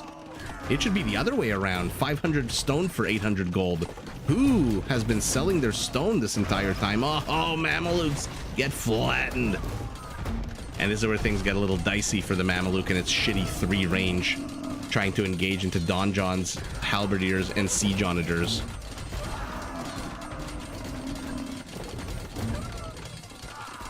By the way, looks like there is a bit of a Roman push here. Not the scariest push. We'll destroy some buildings, but the real battle is still here to the far left of the map. Look at the army counts. Team Winchester is ahead 100 army count. Civilian population identical. What the hell is the light cam doing here? Pinging over here furiously our blue. He sees the run by. Oh, he's been breached. And now Burgundian paladins. Remember, they're not that scary. They are missing bloodlines. Early game galleys and demo rats get evicted. What a waste of population space for our Inca. 3 wasted population room. Siege onagers continuing to absolutely wreck the Mameluke count. And even though they're on the high ground, even though they're getting... Oh, that's so sour. How many freaking siege onagers has our Sicilian lost this game? He's going up to 8. Where's the nearest siege workshops? 1 and 2. Okay. So they can potentially hold this. This is 3 siege onagers moving forward. Does the legionary have committed tensies? Still no committed tensies for Dark. Do you not want a charge attack? Oh, now the elephants move in. They're gonna go after. Oh, there's enough Mamelukes to wreck these elephants too. Look how fast they're gonna melt. Oh my god, it's so gross. It's so gross. Disgusting how fast these elephants melt. Now blue is pinging up here. Okay, he wants green to create a wall off. because there's all of a sudden 38 camel archers in their base. Bye-bye trade card. Bye-bye trade card. So Team Kingstone is just having their trade absolutely eviscerated. Somehow Team Kingstone is still ahead. 10 civilian population. I have no clue how. Legionary takes on an elephant. Short sword flailing, it dies.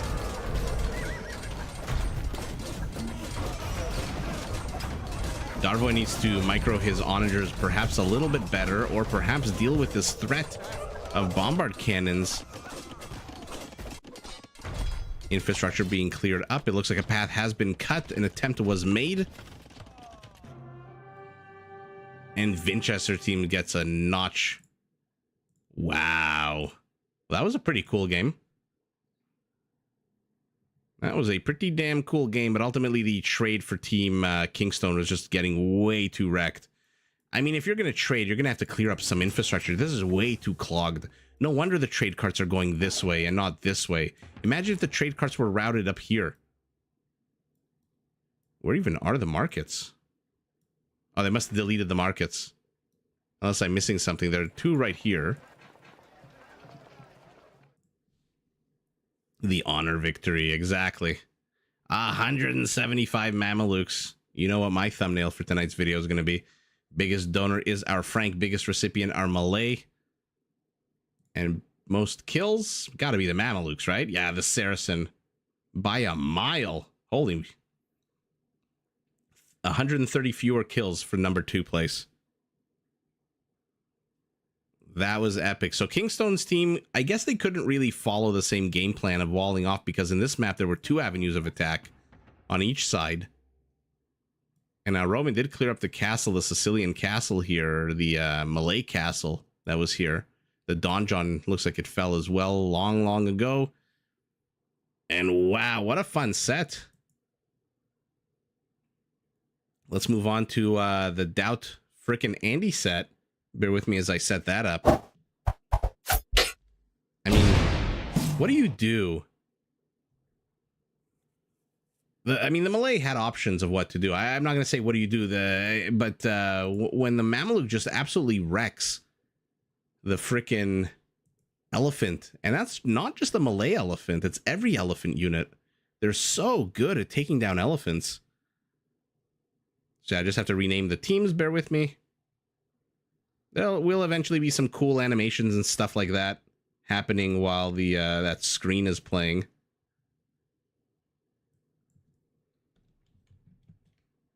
We've got Team Doubt and Team frickin' Andy.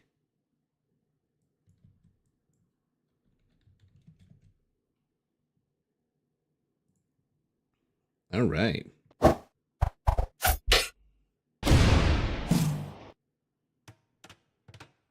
Yeah, the Malay needed arbalesters. That's definitely one way to deal with the Mamelukes. The big weakness of the Mameluke is the range.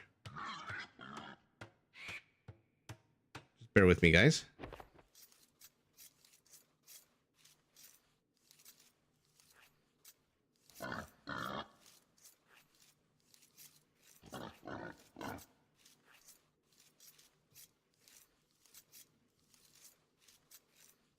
All right.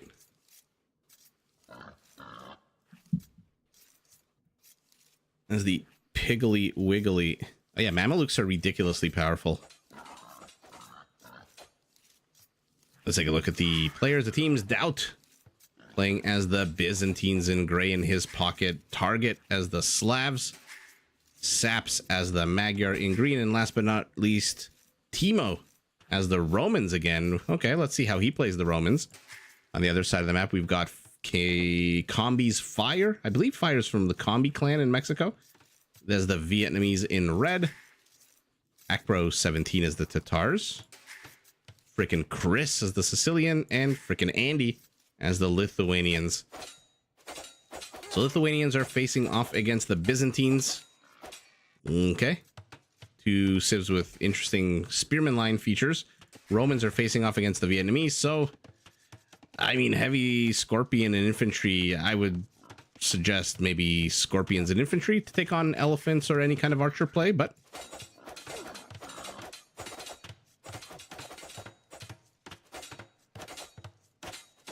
Eastern and Western Empire here, yeah.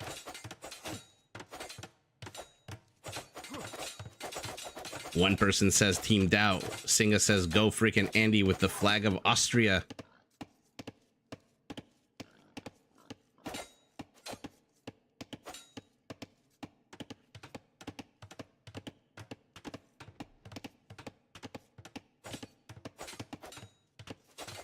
So far, from the games that we've seen, has any teams really stuck out in your minds as like a clear winner, or are they so far they've been all kind of okay, in my opinion? I love the first two games out of Kingstone's team with that wall off, if that's what in fact they were doing. I don't know if that is what they were doing, but I can't say any particular team has really like struck me as these guys are gonna win. Even Hera's team. I mean, yeah, fair enough. I get your point. But we'll see. Maybe, like I said, they're just kind of doing whatever they're doing in round 1, round 2, 3, and 4, and then once the qualify or the finals start, we'll see more. So, by the way, I forgot to look at the map. On the left, one avenue of attack between red and blue. In the center of the map, we've got a bit of a lambda-shaped corridor, 2 legs to the south, 1 leg to the north. And then to the east, 1 avenue of attack with a very beautiful autumnal oak.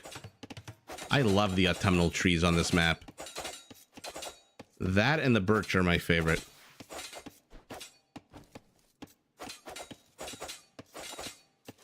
Villagers attacking over here. It looks like to the northwest, the villagers have decided to kind of stop and agreed on a wall off.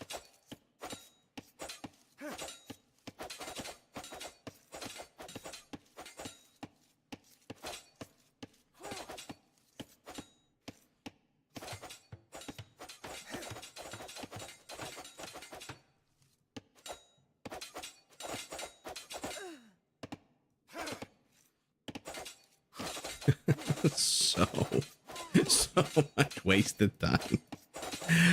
Oh, I get all the theory of it. I do. It's always so much fun to watch these villagers like literally rail into one another over a few tiles that ultimately mean nothing.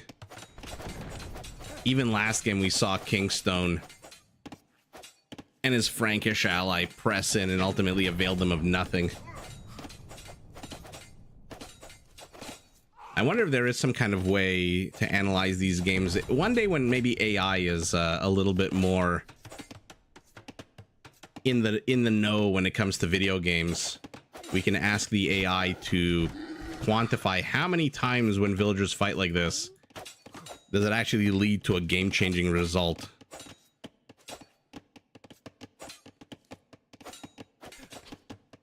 Although I guess I can kind of understand why Orange doesn't want to give up his secondary stone. Well, he does have a stone bank over here to the right. By the way, we do have a Lithuanian, so let's take a look at what the relics are. 1, 2, 3 and 4. Oh my goodness. There's actually 5 relics on their side of the map. 1, 2. Only 3 on this side? How is that fair? 1, 2, and 3. So why are there 1 red, 2 near red, 1 between yellow, and what an unfair generation of relics on this map. Especially for a team that has Hera on Hera. Doc, you got me all jumbled. For a team that has a Lithuanian player.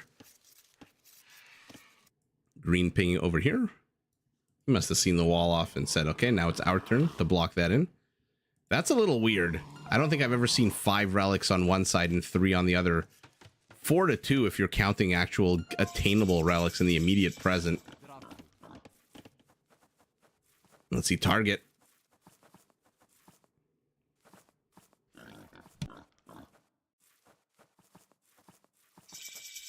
I love when they do bore pulls and they go by the animals that they've lamed en route to the boar pole.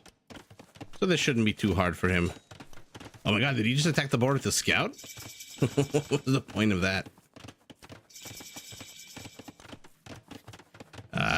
Okay, I was gonna say, where the hell are you guys going? There's not a lot of villagers in here, actually. Okay, there should be enough. 1, 2. Okay. Decent pull. Not the cleanest of kills.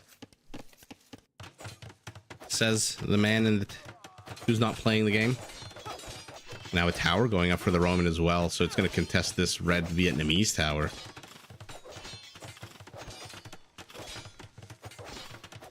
The right.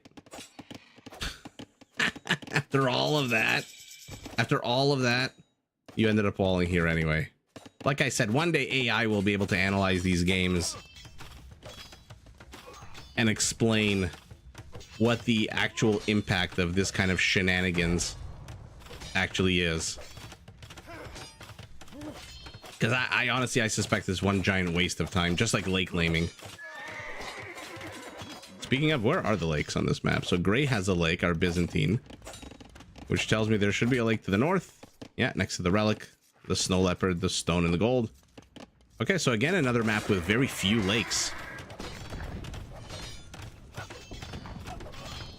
Roman tower goes kaput, as does the front line, second line of the Roman defenses. But I spy with my little eye a Roman spy. Dum dum dum. Behind enemy lines. Have they caught wind of this at all? No.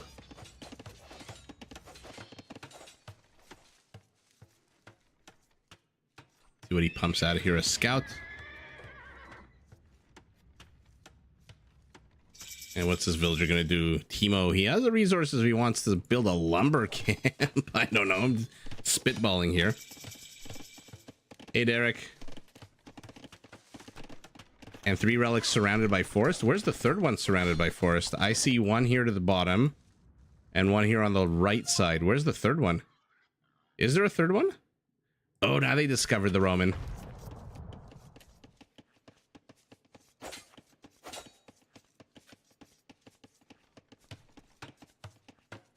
What are they going to do about it is the real question.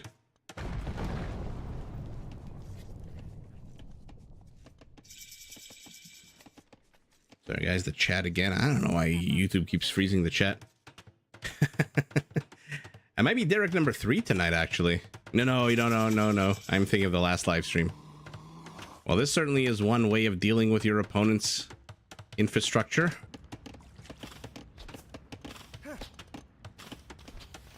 Oh no. Byzantine tower. Byzantine archers shoo away the first line of defense here, which is these villagers. They get a few hammer strikes at that palisade gate, and then they back away. Andy's in a bit of trouble here. Oh, but look at that. He's created a bit of a funnel. He does have some chunky infrastructure. Houses in the feudal do have negative melee armor, but they still have a good amount of pierce armor. So these archers are going to take a while before they can... Yeah, one day the Derricks, you know, like in Power Rangers, how they would like morph into, what was the name of that big, the big robot? All of you Derricks will just kind of like assemble into one giant Teutonic knight that's going to be like 20 feet tall, who will move ridiculously slowly as he runs amok, like the T-Rex at the end of Lost World.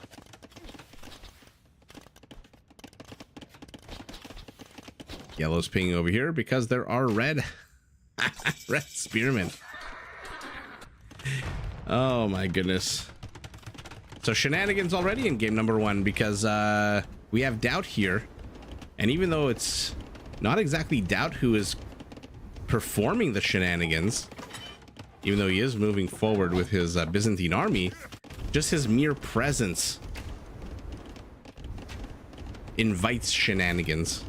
And so we have a Lake Lame by blue to the top left. We've got barracks and a stable to the bottom.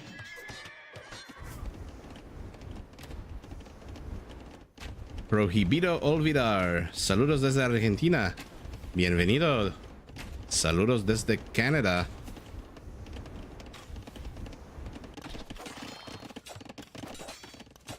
Got a single. Mangonel does get saved. So now it is free to take on these monks. This Slavic Mangonel as well, but you're not really going to win out against the Slavic Mangonel being 15% cheaper. Dum dum dum dum dum. What's he going to go after? He goes after the archers. He gets one. Immediately backs away. Now he comes back. Oh, they are redemption monks. That is very sour. Bye bye Mangonel. Yeah, bye bye Mangonel. Oh, oh, bye bye Mangonel and Knight. Ouch. Let's see how the Lake Lame attempt is going here. Surrounded by docks, and now Step Lancers from our Tatar are going to come forward as well.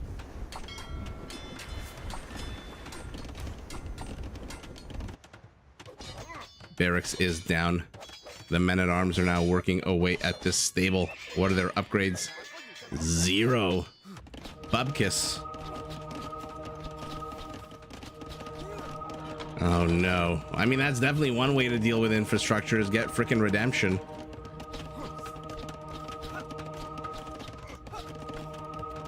And remember, Slavic monks do move 15% faster than normal. Oh, sorry, pardon me, 20% faster than normal, not 15.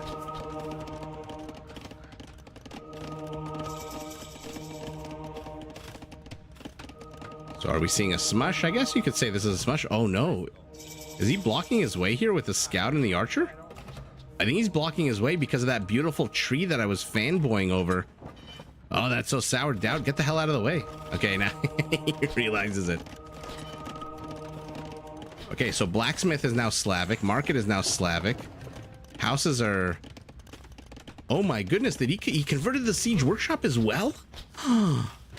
Oh my god, things are going real bad for Andy. Look at the mini map. A third of his base is teal. Holy shit. John Yang with a double sup. How are you, John?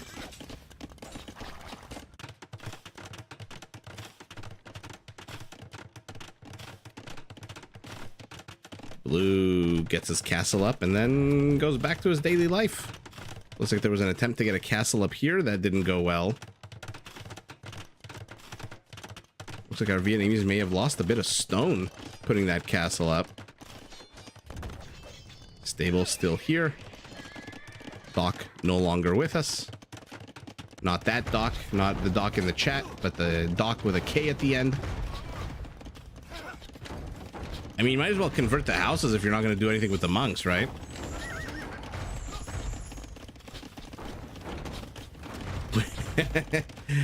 Busting out the double mint gum and the double sup. Hello. The very brave monk, and that's what he gets for his bravery. A bunch of arrows to the back of the head, and now, oh my god, now Target doesn't need to move his siege from the south because he's already got that converted siege workshop. Oh, Andy's in trouble. What is our Sicilian doing to help here? He's bringing a few knights, and he's going up to Imperial. And now the stable is gone as well.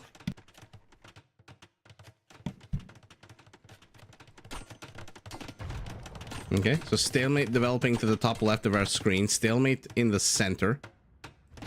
So let's keep our eye on here, where a very slow but surely moving smush is underway, including Dad is going up to Imperial, and we still are seeing feudal age archers. Okay, never mind. In 3, 2, 1. Now they're crossbows. Their faces disappear behind their little conical helmets. And now another town center is under attack. Siege is... Oh, good shot there. But look at them converting themselves. They're converting themselves. Oh my god, healing themselves. They get the mangonel. They're going after a light cab. Probably not going to get it. Probably not. And now Doubt brings forth a castle. Will it be a Doubt castle? Centurions are out. Okay, I thought we were gonna get to see infantry Scorpion, but no, he's going heavy cavalry. And yeah, I thought we dealt with the stacking issue. Why did they stack like that a second ago? Rattan archers are not really going to do much against a Centurion with 3 base pierce armor, even though you do have a relatively high attack. Mangonel shots. I don't know if the Mangonel hit that or if he did. What the? Oh, Andy converts the Mangonels back and destroys Doubt's crossbows and targets monks in the blink of an eye. That was epic. That was absolutely epic there by Andy, getting a little bit of revenge.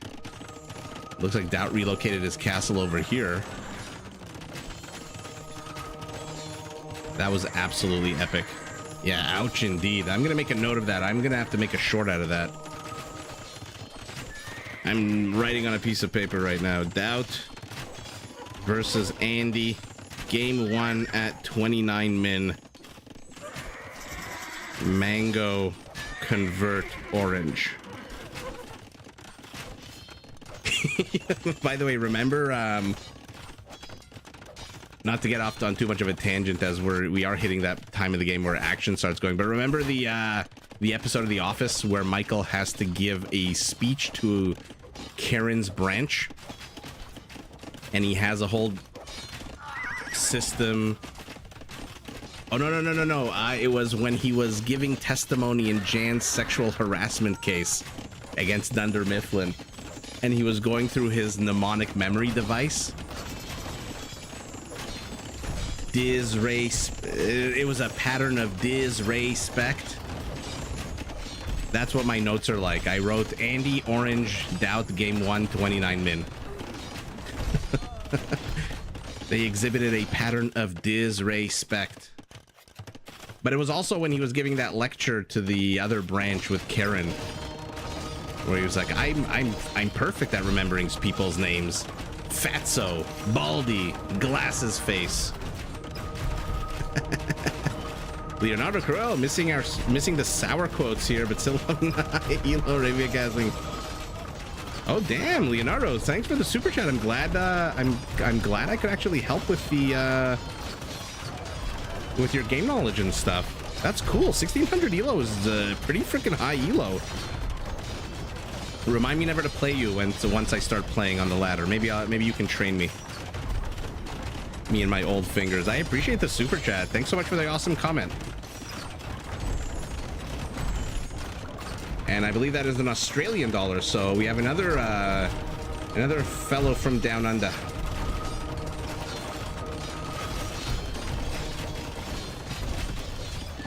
Okay. These Magyar Cavaliers in 2 minutes are going to be Paladins.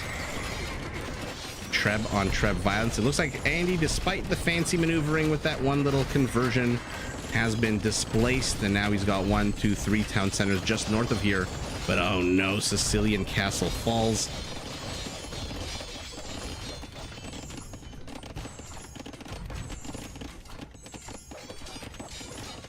Damn, Catherine. Awesome job. You were listening the whole time. Nice.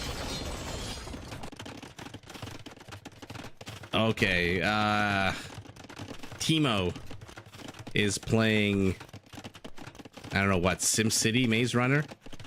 Might want to, I mean, this is not exactly a strong point in your wall off. That being said, he's being allowed to because our Vietnamese and our Tatar are being very slow, and our Tatar is actually streaming Keshiks to the right.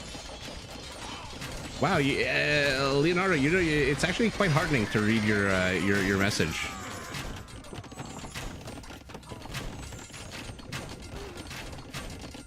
And I am working on a set of videos that I'm going to be releasing hopefully soon, which are about the game and improving in the game and what kind of things you need to know to improve in the game. All from a very theoretical standpoint from somebody who doesn't actually play the game, so take it all with a grain of salt. By the way, this is a huge Tide of Elite Keshiks, fully upgraded. And there is that heavy Scorpion for the Romans. And there is the Magyar Paladin. supported by Slavic. Do we have trample damage? Not yet. We will in 27 seconds. Yeah, exactly, coming from the non-player. Like I said, all with a grain of salt. A kilogram of salt.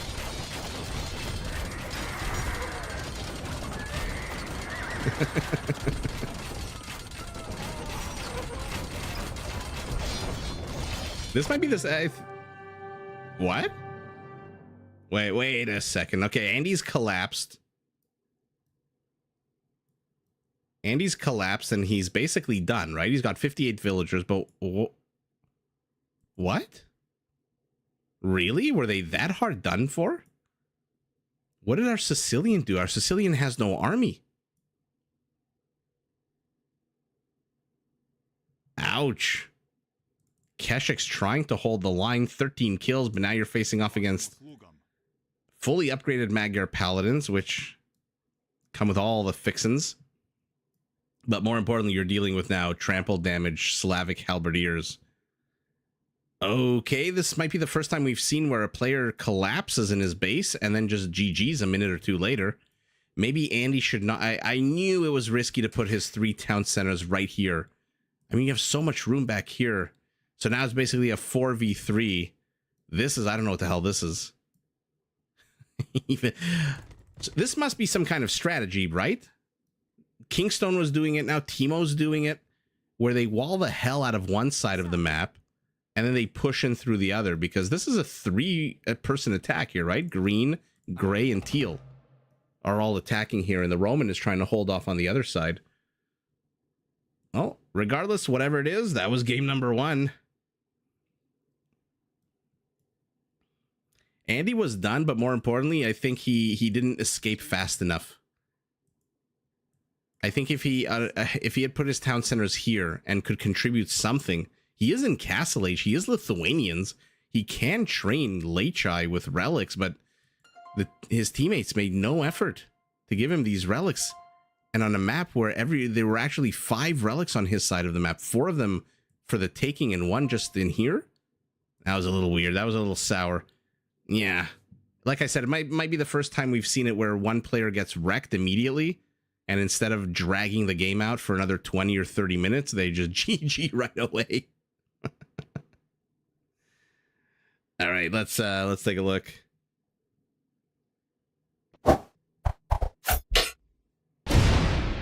Catherine, you're stuck at 480p. Ugh. Sorry to hear that. I hate watching in 480p.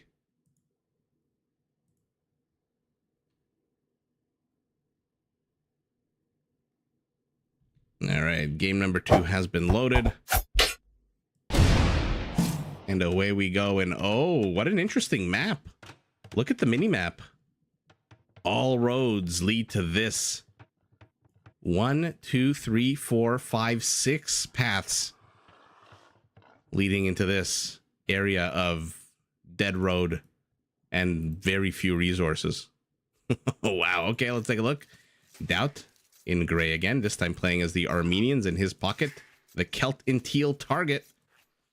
The other pocket, Saps playing as the Frank. And last but not least, Teemo, this time as the Aztecs.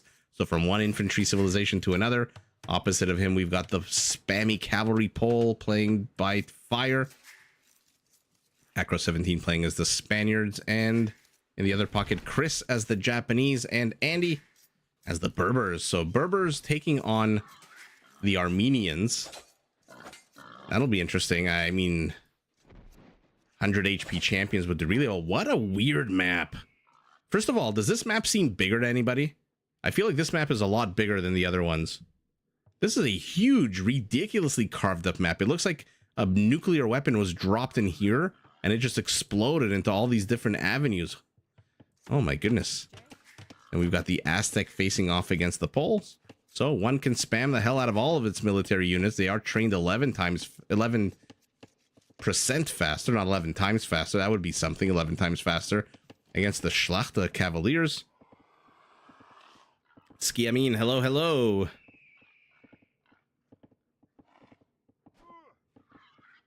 Derek, you're watching on your phone?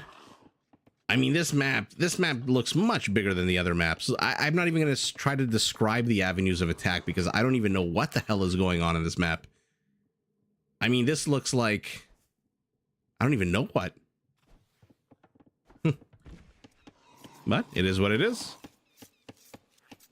It was the app, you refresh it? Okay, nice. Or we restart it.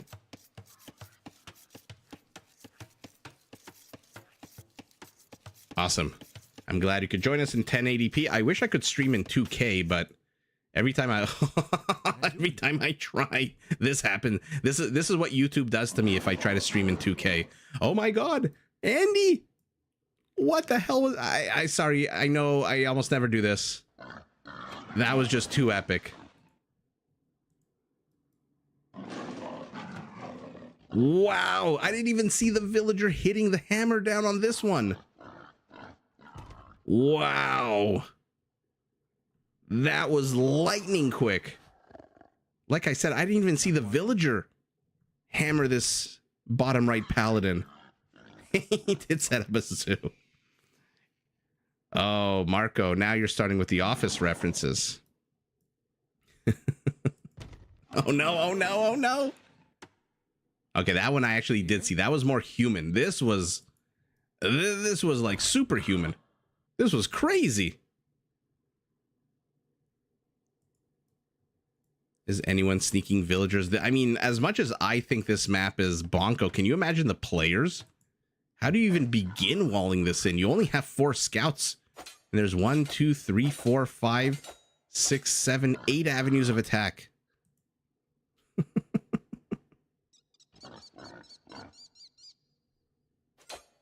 Oh, Jesus, I mean...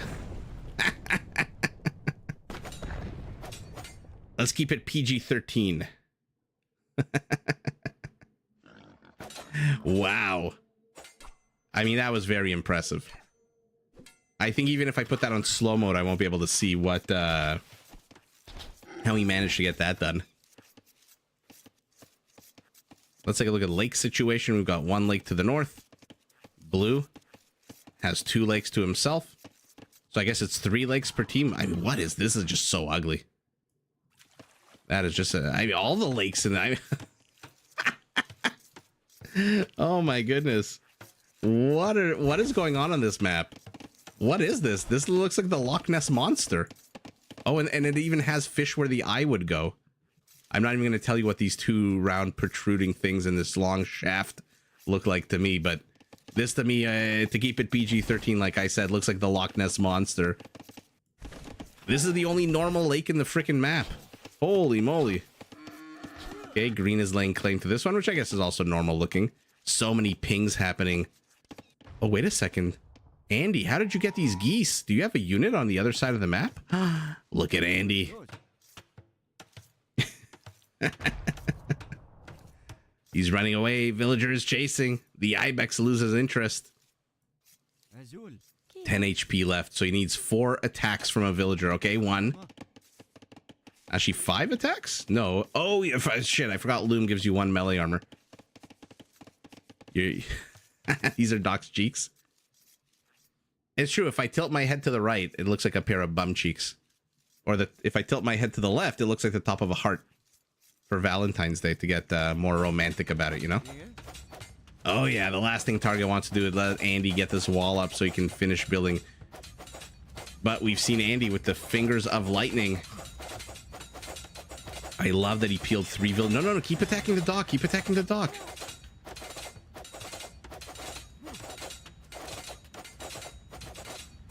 What a crazy situation here. This kind of stuff I like to see. As much as, again, the laming attempt, probably not going to accomplish much. But now Andy is in a real shitty position. He plopped down the wood for the dock. He plopped down the wood for the palisade. Now he's plopping down even more wood to repair it. And now the scout is using the corner to attack him. And the villagers are in. She stabs him right in the freaking face. And down goes the villager. What an absolute pain in the ass that villager was. Why is it showing me that this blue villager is under attack on the minimap? Something chasing him? I don't know. Shows him as being under attack. Let's see. Pull his boars. Catherine, that is an amazing Creed reference. That was when Phyllis got flashed, I think, in the in that episode. Yeah, exactly. It says somebody informed PETA. Oh, whoa, whoa, whoa, whoa, what the hell happened here? Ah, sometimes I miss things and it annoys me. Oh, but wait a second. Timo, sneaky, sneaky, sneaky Aztec. Oh, he's been busted into, but wall-off is already created here. Let's see if Yellow see. He must see it with the fishing ships, right? Yeah, he does.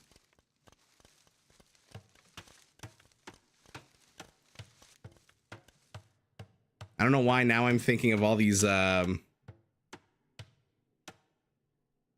remember one of the first scenes in the first season when Ryan was still an intern and he was complaining about how he had to sit next to Creed because he has a quote unquote distinct old man smell, and then Creed just like nods, goes, yeah, I crush mung beans in my desk.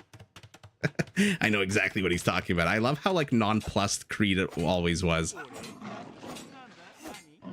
Even though if you listen to some of his music, it's pretty good music. He's quite a good guitarist. Oh, when Ryan sets up the Word document for him that he thinks is even for the internet, it's pretty racy things.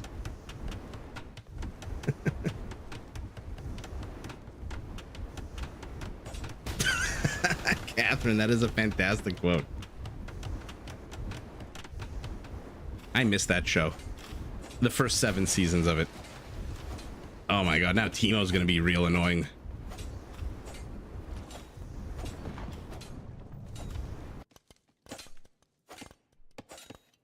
Clearing up the last of Andy's infrastructure, but 4 geese have been stolen from the mouth of the Celt, who doesn't really need them, it looks like. He has the highest score on his team and in the game, and will be not first, but third on his team to hit the next age.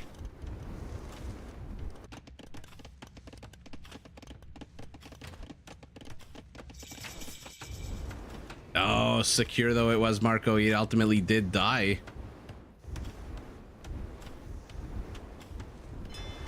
Oh, he's continuing to go with two fire galleys in a demo. It's like a sitcom title, is what these players always do. Maybe not so secure.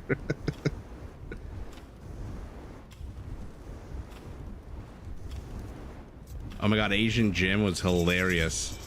I'm glad that actor went on to do Marvel roles.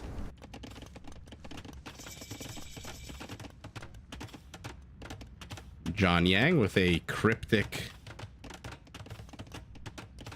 alphanumeric message.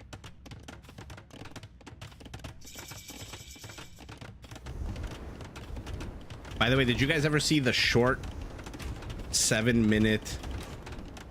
Oh, I love when Dwight pretended to be Jim and he was flicking his hair back and forth.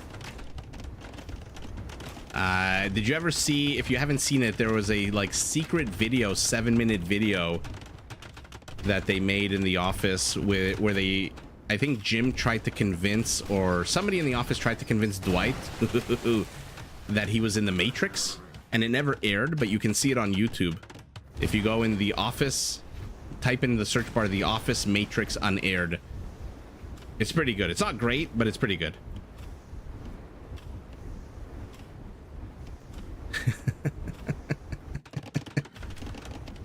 Bears beats Battlestar Galactica. Conquistador. Oh man. Oh yeah, you're running into a whole bunch of villagers here. Another conch gets ferried across. Look at the teamwork here out of our Pole and our Spaniard. But uh-oh.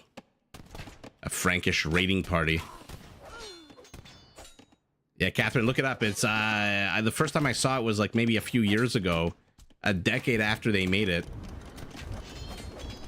There's also like a bunch of shorts that Mindy Kaling made, but they're not as funny. But this one was pretty entertaining. What are you picking up? Another conquistador. Okay, so we're in the 20-minute mark. where everyone, or almost everyone, big surprise, red and blue, are not in Castle Age. Let's see what's going on around the map. Actually, nothing's going on around the map based on the mini-map, so let's just stick around here, where our Spanish castle continues pumping out conquistadors and our pole ferry continues ferrying them across to the Aztec side of the map.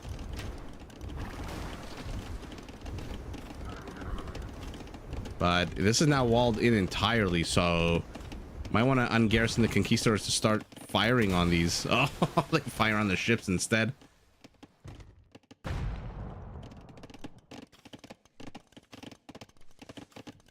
yeah, Catherine, that's when he realizes what Jim is doing, right?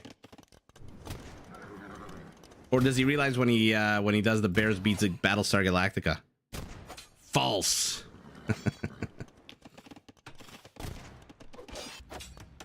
I keep seeing action here and I keep falling for it. This is just Andy's palisade getting attacked by a scout.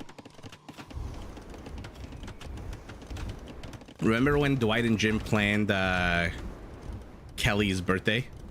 With those half-inflated brown balloons and a printout that says, "It is your birthday." And then Dwight wakes her up by slamming 2 trash can lids together. That was a good one too. Yeah, Catherine, that's what I'm talking about. Like, I can remember lines from Seinfeld and Frasier and Friends and these shows like the back of my hand, but if you ask me something that happened like a day ago, I won't remember it. Spanish had a suicide bomb. Our Spaniard is having a bit of difficulty going into here. Why? I thought this was no, he did manage to close it.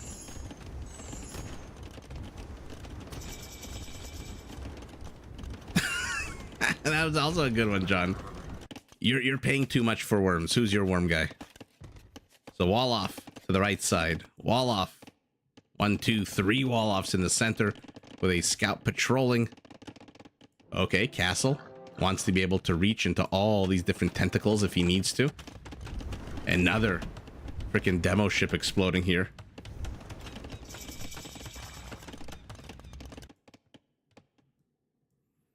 Oh, I speaking of The Office, I forgot to, I keep forgetting to mention, I always wanted to, I met Ryan, what's his name in real life? Oh my god. I met him in Los Angeles at some farmer's market. He's a lot taller than you would think he is. Or maybe I'm just short, but he seemed a lot taller to me in person. BJ Novak, right. I was like actually surprised at how tall he was. I expected him to be like 5'6" to 5'8". But he's very lanky and very tall. All right, everyone is in the Castle Age. First to Imperial will be, drum roll, our Japanese, who has his fishing industry again with not the greatest placed. If this one was just 1 tile south, he could maybe fit another one. I love that he ignored his berries entirely. He doesn't really need them. And there's no Frank on his team. The Frank's on the other team, so can't really give those berries to the Frank. Yeah, right? You think Ryan is a short guy. He's not. I remember walking behind him, and I actually told him, I'm like, hey, you're actually taller than I thought. I actually said that to his face.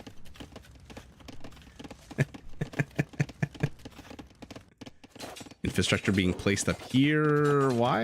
I guess just expanding into the nether regions of the base. Okay, so here we go. We're approaching the 30-minute mark. More players are rushing up the Imperial Age. Castles are being plopped down. Yellow with an aggressive castle. We saw him pumping out conquistadors. Purple has designated himself holder of the center. And our Berber walling off. We've got a fortified church here with 2 relics. Might want to ferry them to a safer location.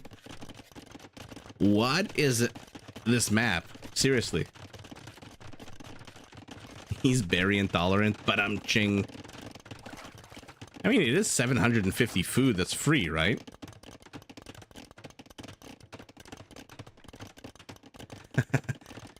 He went from fire guy to hired guy. No, he went from fire guy to fired guy And then he became a hired guy when he got hired back as an intern.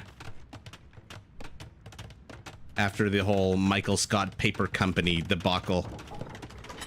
Which was actually pretty fun. That whole arc in that season was pretty interesting. Let me tell you what I think, David. I think you have a shareholder meeting and you're going to have to explain why your former best branch manager is taking all your business. And so I don't think I have to outweigh Dunder Mifflin. I think I have to outweigh you.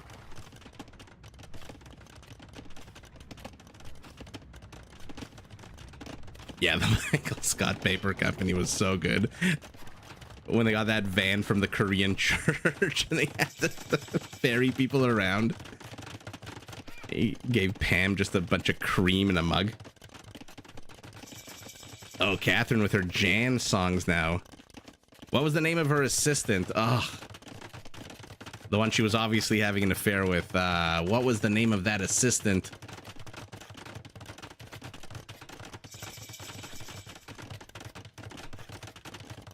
Hunter, yes. And John, that was an absolute epic moment when they were going to the lake. And then Creed shows up. Oh, yes, Doc. That's right. Just milk and sugar.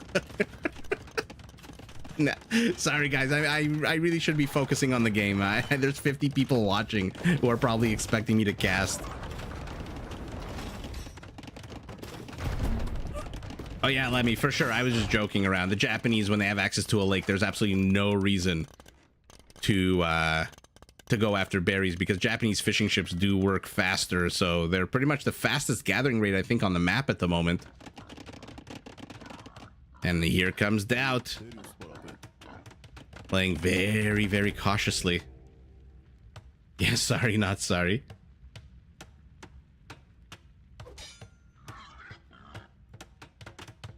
That whole dinner episode where Michael and Jan invited Pam and Jim.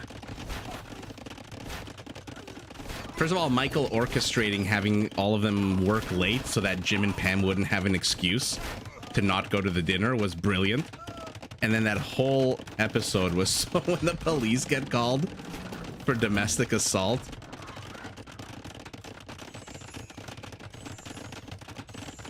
Oh, the Chili's with what's his face? That actor was huge on Saturday Night Live, and then he had his own movie, The Ladies' Man. Oh, what the hell's the name of that actor?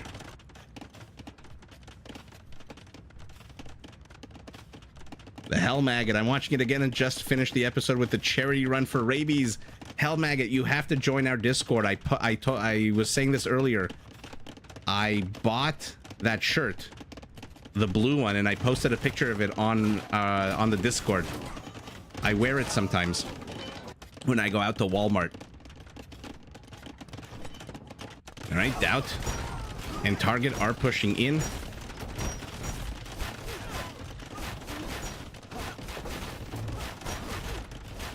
Ooh, looks like you missed the tree. But Andy's here. Oh, yes, that's right, Doc. Richard, that's what I always say. This map is Rage Forest until Imperial Age, and then it becomes Arabia, which is why I always wonder at all these wall-offs and the attempts. By the way, Team for Doubt, double the army count is absolutely swarming here. We've got Celtic Champions, Armenian Elite Composite Bowman. Not too sure you really need to go up to the Elite version. Then you got Frankish Cavaliers, which in 2 minutes are going to be Paladins. Fuhrer Celtica as well. Siege Ram HP is going to jump through the roof.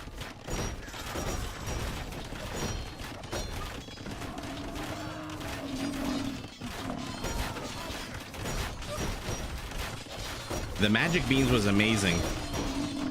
I love how before all that he traded up, and then just came across Jim's booth. Uh-oh. They close on the Camel Archers to the left. We've got some defense here. Spanish Cavaliers as well. Nowhere close to being Paladins. Our Spaniards spent so much money, so much gold and resources on this side of the map. where now 2 bombard cannons are Treb hunting. Let's see if they can get these Trebs. There is a defensive BBC.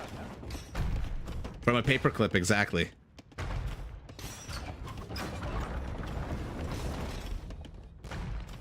Ooh, just one more ball needed. One more ball needed, and you get the second one. Ooh, okay. There we go. See, if that was like a Torsion Engines, Ethiopian BBC, or a Haufnitze, probably would have got the third one as well. Leave the telescope. That show is just eminently rewatchable a million times. And like Hell Maggot, I've seen that show multiple times.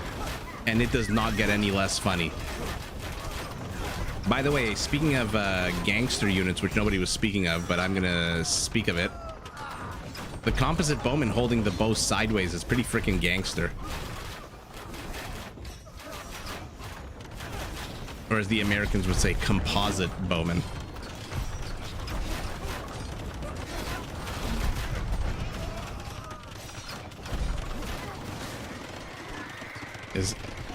Trade carts are being evacuated. Is something happening up north?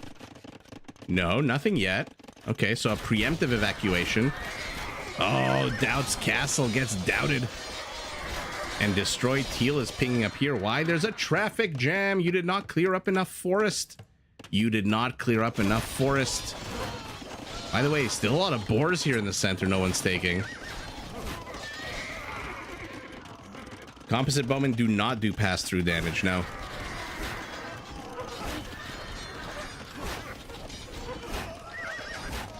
Oh, Catherine, that is a show I haven't seen, but I've heard really good things about. Frankish Paladins. They are charging in here with a couple of Aztec Treb that are blocking the way. The Obuchs are out. And they are slaughtering those monks. But the Aztec does convert. Let's see how much HP on the Aztec monk right now. 70. So still missing 6 upgrades. John Yang, thanks for stopping by. Have a fantastic night. The It crowd, yeah, it's on my list. Like I said, I've heard really good things. I really liked Scrubs. Scrubs was always super funny to me.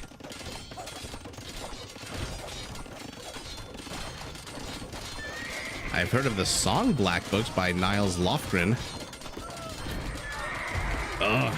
It was one of the saddest songs I've ever heard. Definitely a breakup song if I've ever heard one.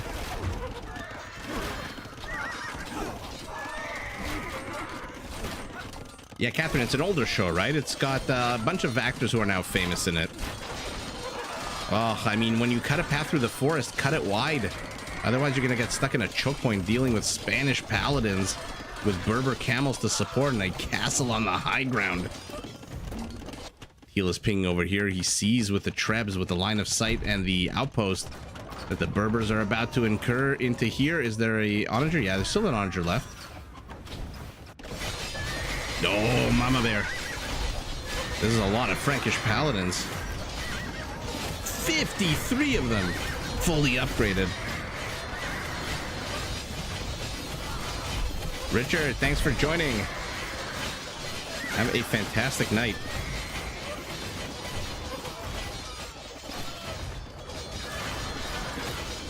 Oh, Hell Maggot, it's your first time watching? I would watch it all the way through. Don't expect post Steve Carell to be as good.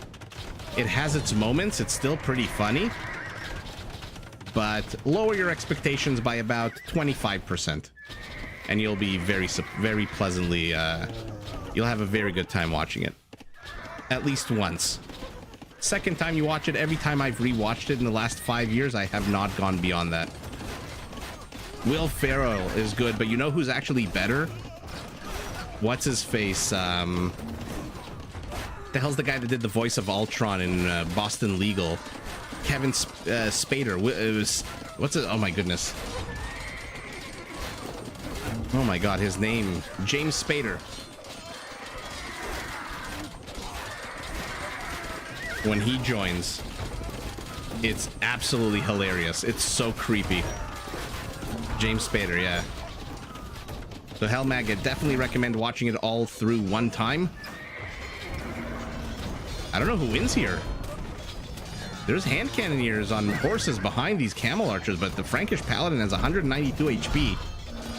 There is an onager trying to get damage done, but I feel like he's killing more of his own units than anything else. No, 3. I still don't know who wins this.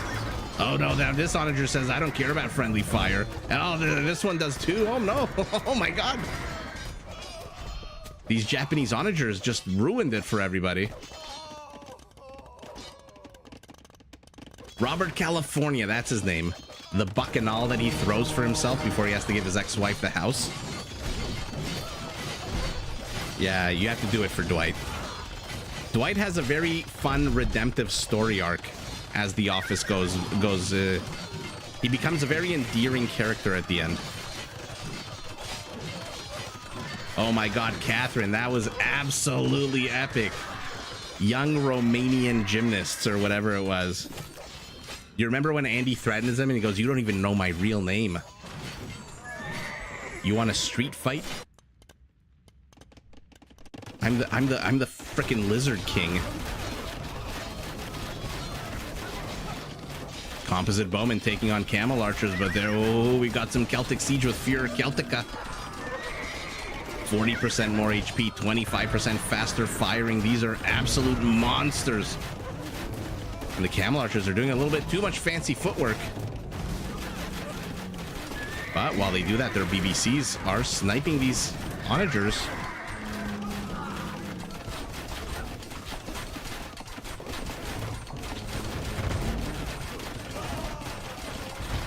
You remember Idris Elba was on that show?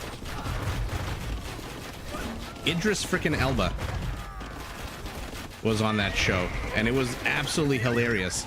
He gave an interview and he said there was one scene where it was the only time he ever broke character while acting, or one of the very few times he broke character was when he was saying hi to everyone, and then oh my god, my brain is just not working. Kevin says hi to him delayed. Hi, hello, and you can see him in the show laughing. By the way, kudos to our Aztec for adding in a couple of basic galleons. I'm sorry, not even galleons, war galleys. We've got a stalemate to the left. What looks like a push out of Team Andy in the center. Although not the scariest push, we're just halberdiers at the moment. And then another stalemate to the right where, I mean, look at this deforestation happening here. Hi. He said it was one of the only times in his acting career he's broken character and laughed.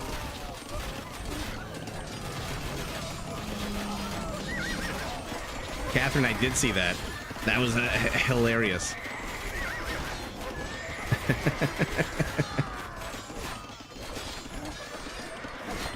Derek, we are about to see a lot of bodies piling up because we're at the 50-minute mark and the armies are quite big, which generally means a longer game.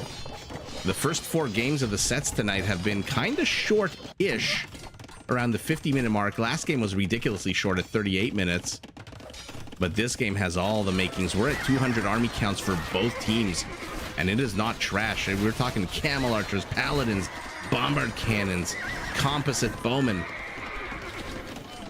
I mean, how do you even start to fight on this battlefield? Somebody do everyone a favor and just onager the hell out of these trees already.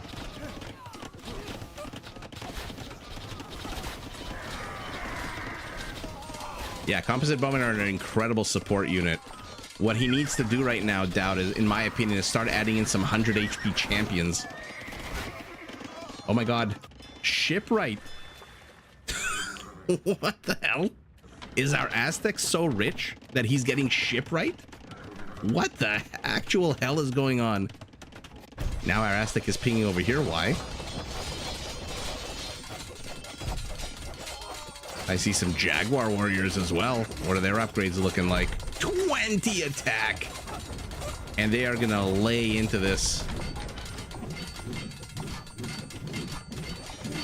Frankish Paladins, Aztec Jaguar warriors with Garland Wars, Celtic halberdiers that move faster. This is a pretty scary freaking army.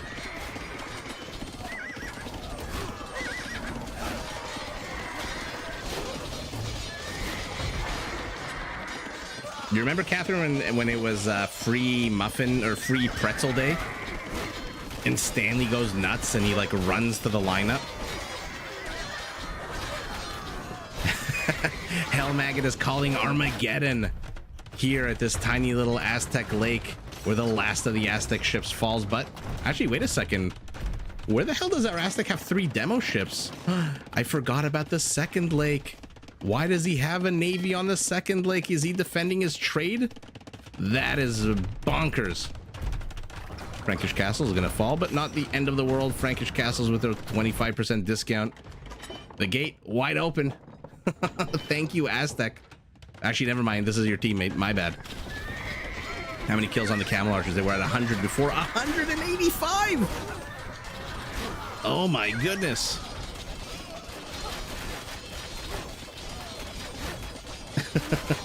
Yeah. Phyllis was also very underrated as a character. I love when her and Vance of Vance Refrigeration take Jim and Pam on a lunch date, and then they go into the bathroom to have relations, and Jim and Pam are just waiting there, and then Jim and Pam want to try it in the warehouse, but they get caught over and over again. What's our Aztec looking like? Decent pike. Army counts are still at above. Actually, the army counts are identical. Civilian population 5% apart. Oh, what a good shot there by that basic Japanese onager. If you were just a siege onager. What line of work are you in, Bob? Frickin' Ryan. That jerk. Yeah, Pam steals their food, yeah. Such a great show. Ooh, I don't know about this. I don't think the pole can handle Frankish paladins and Aztec pikemen, but I don't know, maybe with an Aztec navy behind it. Our Aztec is just now getting crop rotation. What the hell has Timo been upgrading? Oh, by the way, there's pinging happening over here. Another path through the forest being cut. What the hell killed you? Was it the green bomber cannon? Oh, nice shot.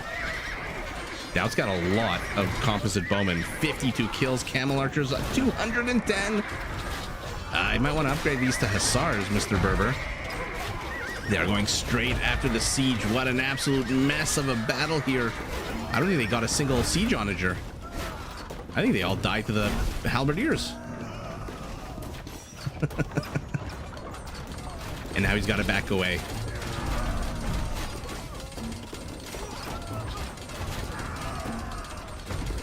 What an absolute epic battle in this one corridor. By the way, if you're wondering how the geese are doing, they're still just dandy. Come on, the pole can't take this on his own. He can't do this on his own. Somebody support the pole. Somebody send some army here. Ouch, this is 33 military that he's going to have to contend with. He's going to lose his trebs. He does have bombard towers up. What's this looking like down here?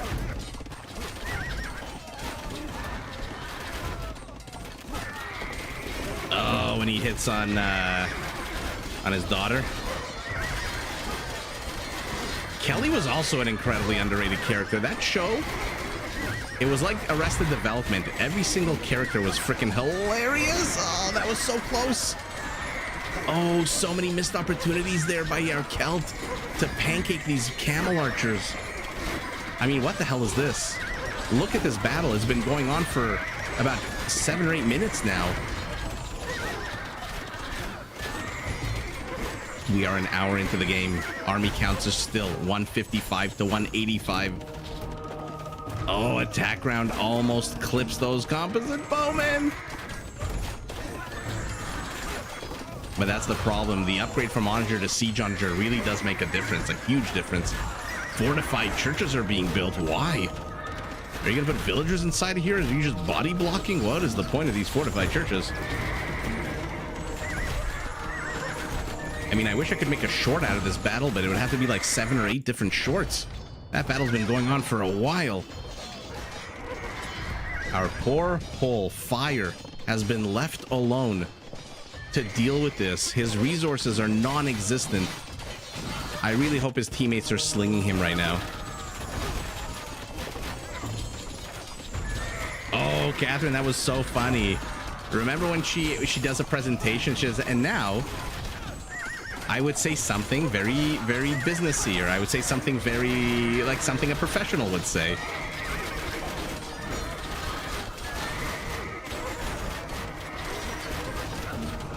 Oh, hell, Maggot, we are nothing if not chill here. That being said, I mean, this is hard not to talk about. This battle has just been raging for the longest time. 220 kills for Orange.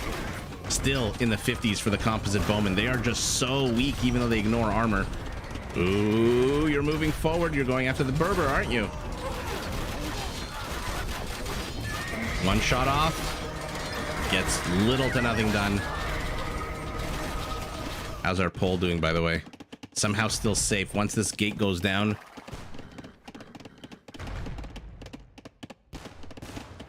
And now I would say something that a savvy business person would say. Remember when they were trying to vie for control of Kelly, and she's like, Jim, as my grandfather would say, the hand that reaches up from the grave. And it was like a Dwight quote. I forget exactly what it was. I'm pregnant. Ooh, finally the Siege Onager connects, and it is a game-changing blink of an eye unit. 15 total kills in that one shot. But Japanese Yasama towers are here. Kataperuto Trebs, I'm assuming, are here. Yep.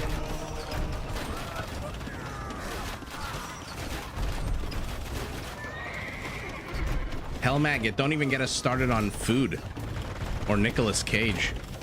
If you think the chat's going off in a weird direction. Uh-oh. I told you, the second that gate falls, it is bad news bears and the Frank is in.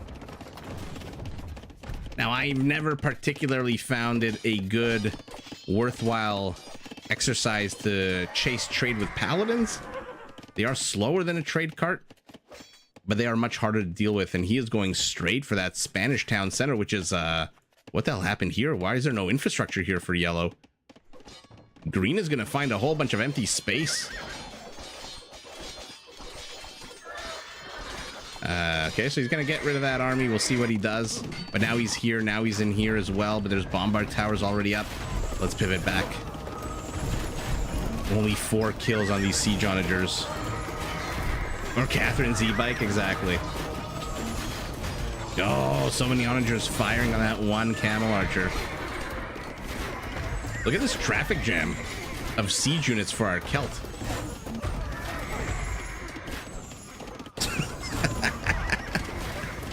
Oh my god, I completely forgot about the episode where Dwight starts the fire. This has been a test. Oh my god, what an epic open. I think one of the best openings of any TV show ever.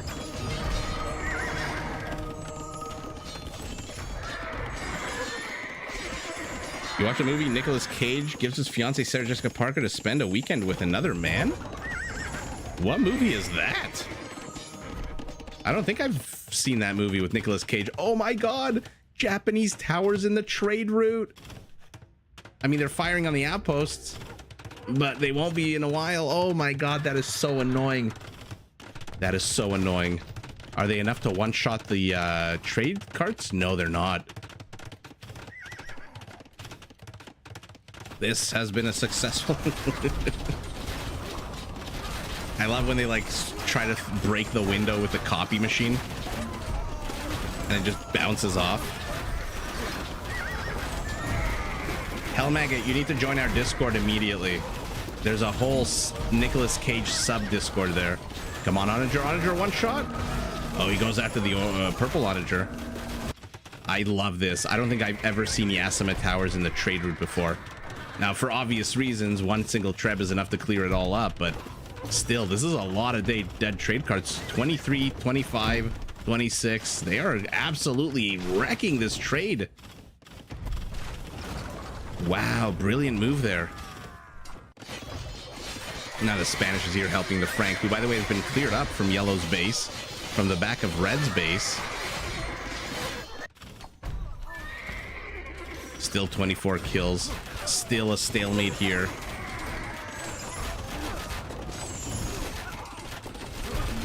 What was the name of that cat? Oscar, save blank.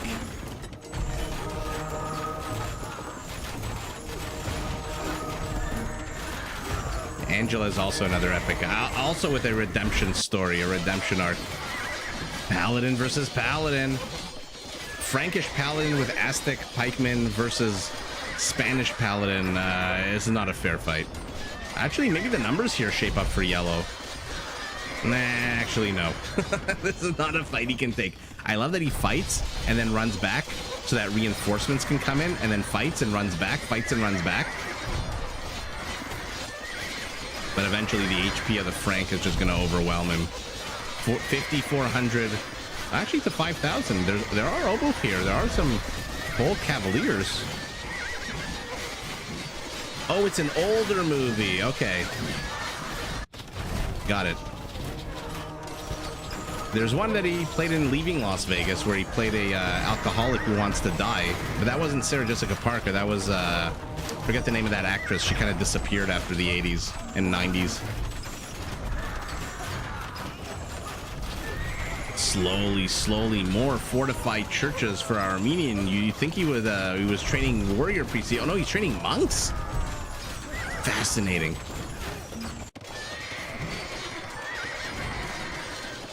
Looks like our Frank is trying to run by yet again.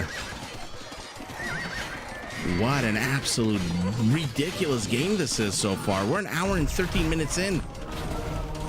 Oh, what a missed opportunity for that Onger. Got sniped. But look at this. Team Andy is being pushed back little by little.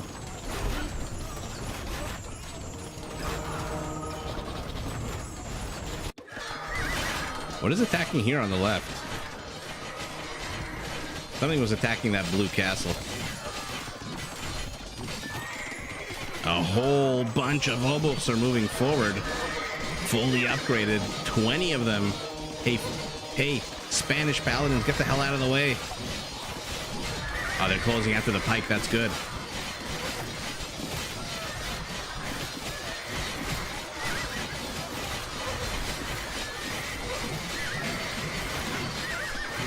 Oh yeah, Catherine, remember he had a list of his job opportunities, and that was the only name on the list, and then he like crosses it out when he was the one responsible for putting them out of business.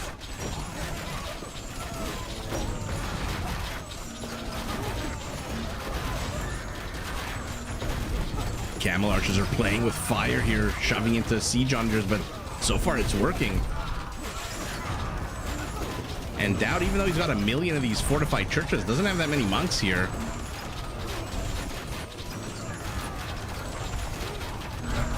Holy moly, Acro just bought 200 stone for 700 gold. Sean, nice to see you. A little bit late, but nah, never a bad thing to join. It was a nice callback to an earlier episode. Remember when they helped him fix his car and he felt so guilty?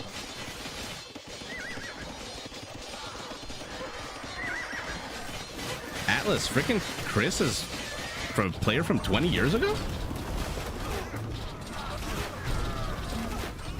Yeah, Sean, so far we've just been rehashing our favorite episodes of The Office. Although the bloodbath here has been epic, an hour and 17 minutes into the game. This must be like a 10,000 kill count game by now. By the way, how the Yasima towers, they have been dealt with. This avenue of attack has been stopped. Trebs here from our Celt are shelling away at non-critical infrastructure. What is the payload on the trade, by the way? Let me catch one of these carts with a sack on its bag. 93 to 120. Uh-oh. That's a big difference. Oh, Oboch are stuck behind Paladins. Jaguar warriors are stuck behind paladins. Paladins, get out of the way. Let the Obo fight the Jaguar warrior. Trebs are firing balls at all of this. What is going on in this choke point? In the middle of all of this, a pole bombard tower is being dropped. 300 stone for 1,300 gold. The price just went up from 300 to more than 400. A demo raft exploding even. Jeez Louise. Really? I didn't know that about Chris. Okay, now let's see a big battle here. Jaguar warriors kind of not really doing much. You got to get out of here. You can't take on 4 bots. There's a demo. Why are they attacking the demo? And why didn't it kill more of them? Oh my goodness. Aztec Siege has entered the chat. 28 kills. How many of that friendly? 6. Not great. 20% friendly fire rate. Over here, the Yasima towers. How many kills on you? Must be a good number. 58 kills. Probably all halberdiers. Trebs are trying to get the onagers. Onagers are trying to get the camel archers. Camel archers are trying to get the onagers while avoiding the halberdiers. They get all 3 of them.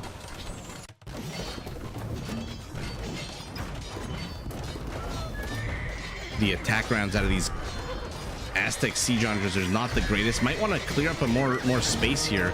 You do have the better units, so you want more surface area. Now the Trebs are starting to... Oh my god, what an absolute epic game. Oh, Spanish Paladins flattened.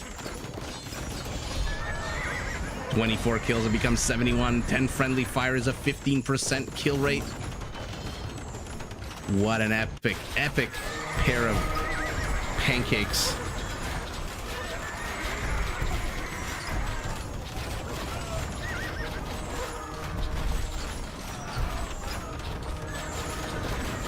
Hell Maggot, there's a theory that Kevin was secretly a genius. Have you heard of this? I think Brian Baumgartner, the actor that played him, actually went on a podcast recently and actually explained this theory that Kevin was actually a secret genius.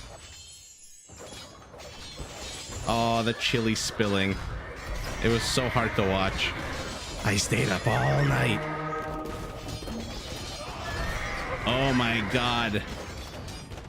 That first thing with Holly was hilarious. Oh! The Aztec Siege Onagers on the left are getting a lot more damage than these Celtic Siege Onagers on the right. A lot more damage. Oh, that was a decent attack there before he died.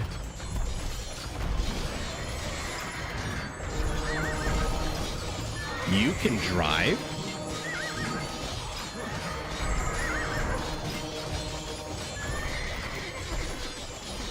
Watch to the northeast. There's a sneaky cut. Sneaky.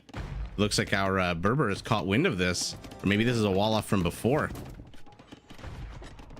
Good eye, Logan. Nice to catch you live again. Yeah, Holly treated him as special needs, right? Who was it? It was Dwight that told her that? Remember when she was hanging out with him and he was at the vending machine and he pulls out a button instead of a coin? I mean, he basically did everything to play into that, which was freaking hilarious. Oh no.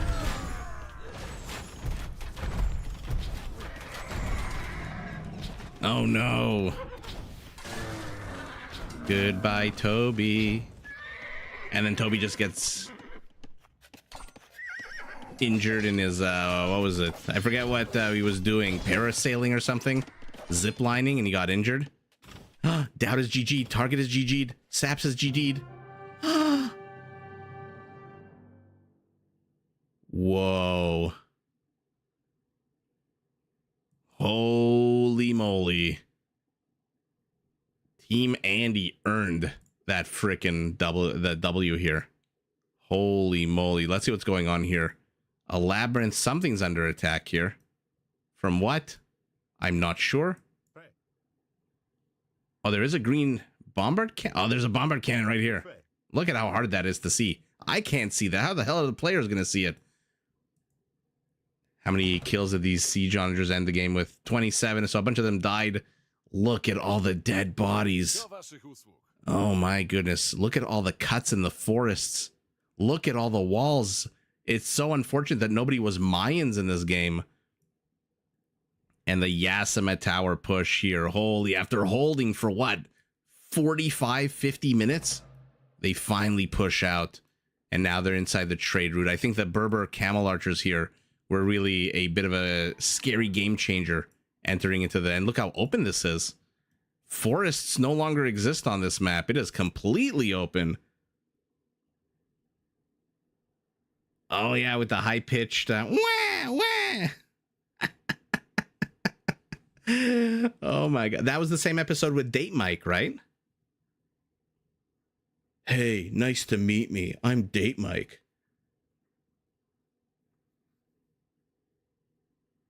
A cache, yeah, 2 Siege Onager civs. The Celtic Siege Onagers were not getting the shots they needed here. They just were not getting it. Whereas the Aztec one was doing a lot more damage on this side. We saw a good number of pancakes. But what do we think the kill count is going to be? 877 bowmen to 336 camel archers. Let's look at the economy first. Biggest donor, Armenian. Biggest recipient, Aztec. There's your siege onager. Michael Skarn. Okay, here we go. Let's see the count. Oh, interesting. It's actually our Berber who has the most kills. Who came in second? Doubt? In third, the Japanese. Must be the towers. So, oh, I thought we were going to hit 10,000. Let's see quickly. 1,900. Let's say 2,700. Let's say 32, 41, 47, 47, 61, 72. So about under 7,500 kills, but still really crazy. Conversions 35. The lowest number of kills was 587 by our Frank, which is very surprising. Maybe our Frank should have gone, added a few more throwing axemen into the mix. And then look at this. What the hell is this? What do you even do with this chart? How do you even begin with looking at this? Wow. What an absolute epic game, full of pancakes, full of top tier units. And by the way, we didn't end the game with like skirmishers and, I mean, we did halberdiers, but halberdiers are always kind of common in Rage Force because of the choke points and the cavalry. But no scout line units, no skirmishers. These were top of the line freaking units the entire game because the trade for both teams was just up and running for the longest time. Actually, let's see who had the most trade. Oh, goodness gracious. 37, 65. I'm going to ignore the hundreds. I'm just going to do the thousands. 65, 85, 91, 92, 122 for Team Doubt. And then so much more. Okay, yeah, Team Andy, look at the trade. So 122. This is 93, 123, 130, 170. So almost 50,000 more trade. 50,000 more gold for Andy's team. And that, there you go. There's your W. Holy moly, game number 2 was epic.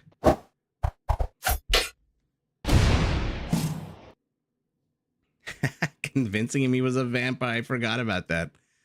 Ooh, is it hot in here? All right.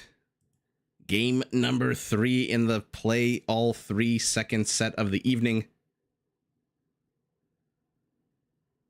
And then yours truly very much has to get to bed. Let's take a look. Headlining Team Doubt is Captain Doubt. Playing this time as the Malay. In teal, Target as the Georgians. In green, Saps as the Bulgarians. And last but not least, Timo, this time as the Malians. Fire as the Turks opposite of him. So 2 good gold civilizations. Actually, 2 very strong gold civilizations. Acro 17 is the Burgundians. Chris as the Khmer Khmer. And last but not least, Team Captain Andy as the Bengali. So a lot of new civs that we haven't seen. Actually, aside from the Malay and the Khmer, these are 6 civilizations we haven't seen so far this evening, except for the Burgundians. Sorry. Yeah, we haven't seen Georgians. We haven't seen Malians. We haven't seen Bulgarians. Definitely not Bengalis and definitely not Turks. 5 new civilizations in one match. Okay. Let's see who's facing off against 2. The Bengalis against the Malay. Okay, so 2 elephant civilizations. And on the left side of the map, oh, the Malians and the Turks. So one drops off 10% more gold. One works 20% faster gathering the gold. 2 have very powerful arsenals at their disposal. 2 avenues of attack on the left, and then whatever the hell this is on the right side. Another absolute mess. Although it looks like basically 2 avenues of attack. Lake in the forward position. And it looks like Andy has killed Target's scout. Target. That's a very big shame to lose your scout as the Georgians, because they do regenerate HP. And now our Malay is pushing out. Pam was kind of terrible. Who's kidding who at the end? That whole arc with her and the cameraman was very weird to me. It was just, it felt very weird and wrong.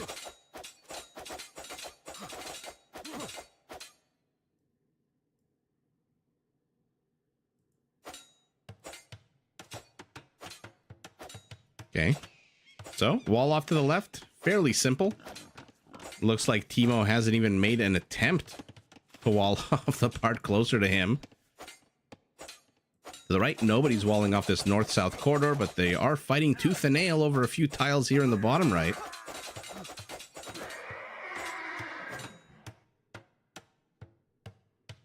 It was all very weird towards the end. Like I said, watch it the first time, and the second time I think you can skip anything after Michael Scott leaves.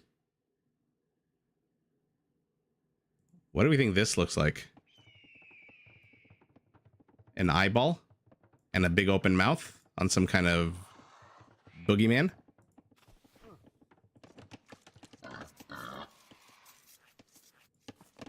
Ooh, let's see it. Boar pull attempted. Boar pull denied? That's strange. I mean, at this point, what do you do here as target? 6 boars? Just build a mill. No? Is that what he's actually going to do? He's just going to build a mill here? I don't think you can drop off... Oh, no, you can drop off hunts at the donkey cart. Ouch. Snow Leopard defending his boar family. But this is a very good nook here for our Georgian.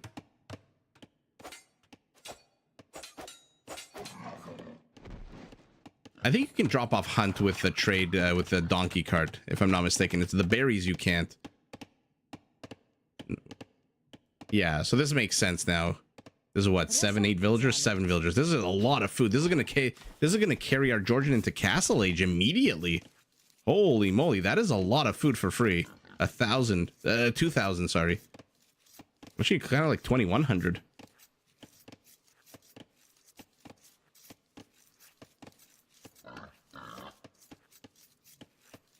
Pam started out really funny and endearing with the whole art exhibit and stuff.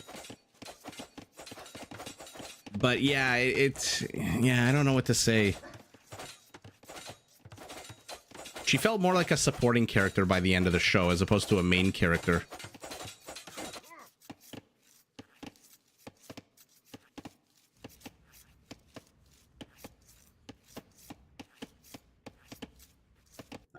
I think she was with Roy because of the British office. They were just mimicking in the beginning of the series exactly what the British office was doing. Season 1 of the British office and season 1 of the American office are very, very similar. I like the whole Roy story at the end of the show was also weird. Remember how he like learned how to play piano and he had that fancy wedding and he was like a millionaire. He got his life together. I never understood any of that. It made me feel very uncomfortable.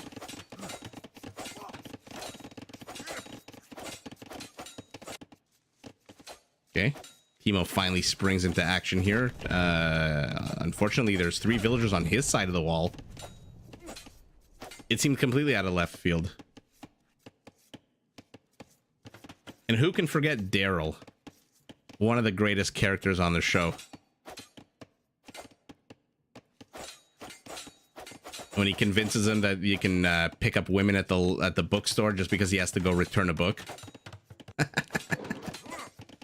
Oh my god, another villager? No, you got loom, so you should be nice and safe.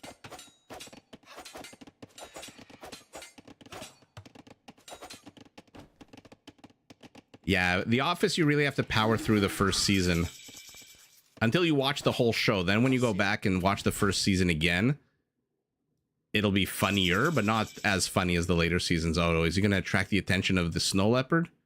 Oh, luckily for him, no, because he's down to 20 HP.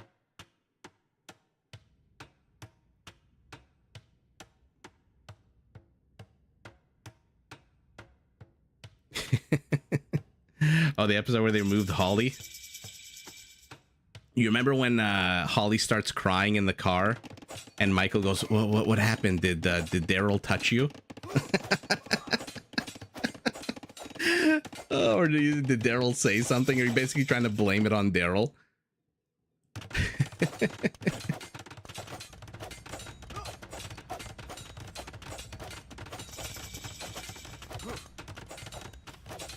Two towers for our Turk.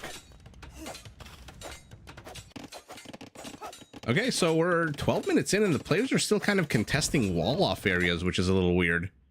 I guess they're really going for that W, all of them. Our Turk with 65 stone, not exactly enough to place another tower.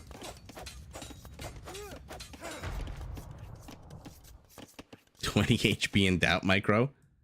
Means the villager for now is safe, but if he goes left, not too sure why he would go left unless he sends him this way, which is again no real reason to. Should be nice and safe.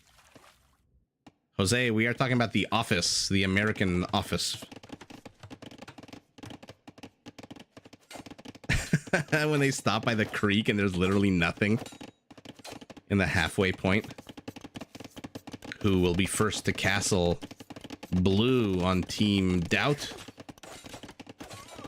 he's going to be able to start getting out siege weapons to take down these two Turkish towers. And our Turk, nowhere close to going up the castle. Unless he's already queued it up, which I seriously doubt. Yeah. So he's going to have his position attacked into here by a, I'm assuming a siege workshop out of our Malian any second now. He gets his gold lamed a little bit.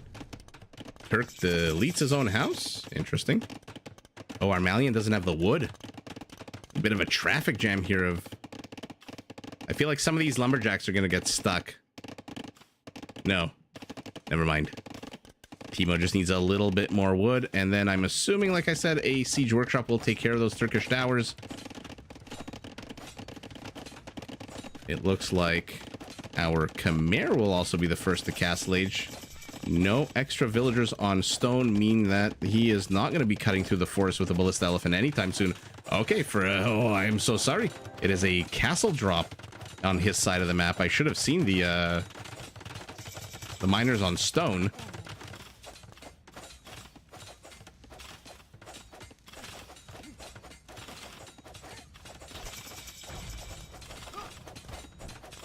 Doc, you're gonna have to explain that reference. Oh my god, remember when Jen was having that meeting and they start talking about unionizing?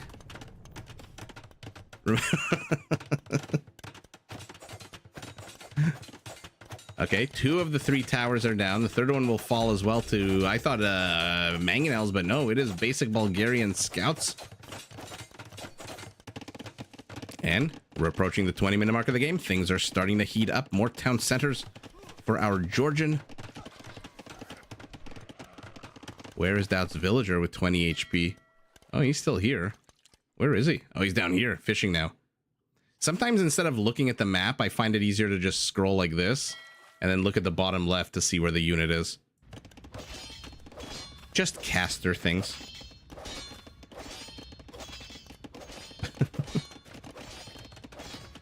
Remember, Catherine, when Jan comes back with Astrid and Kevin says, which sperm bank did you go to? And she goes, oh, you wouldn't know. It's a very fancy one. He goes, the one by the IHOP. And there's a possibility that he might be the father.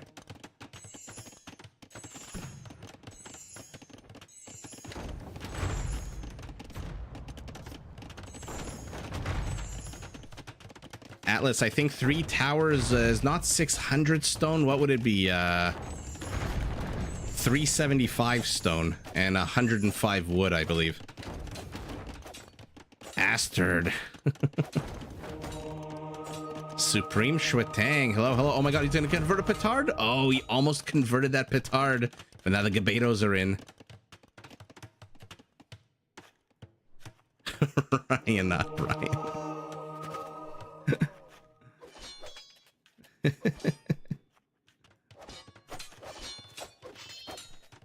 Oh, the whole boob job arc was so ridiculous.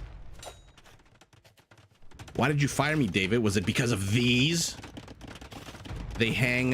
What did Michael say? He tried to make it like fancy schmancy. He was like, is it because of what adorns Milady's chest or something like that? So Gray, having walled off all the way up here to the north, is now being pressed into by Andy's Bengali castle, and we're seeing Raz. Is Andy going to try to make Ratha's work? He is upgraded them +2 attack and range. They run face first into a fortified church with a single relic and therefore a single arrow. Blue is pinging over here because there's a Bulgarian army heading straight for that Burgundian base. Not too sure what 3 light... Actually, never mind. Their light cav now we're going to do, but... Let's see. One is going to die basically immediately. Another one might die. Oh. 2/3 of the attacking force are done, but...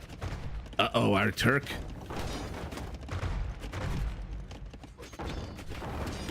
Gabetos are such a badass raiding unit.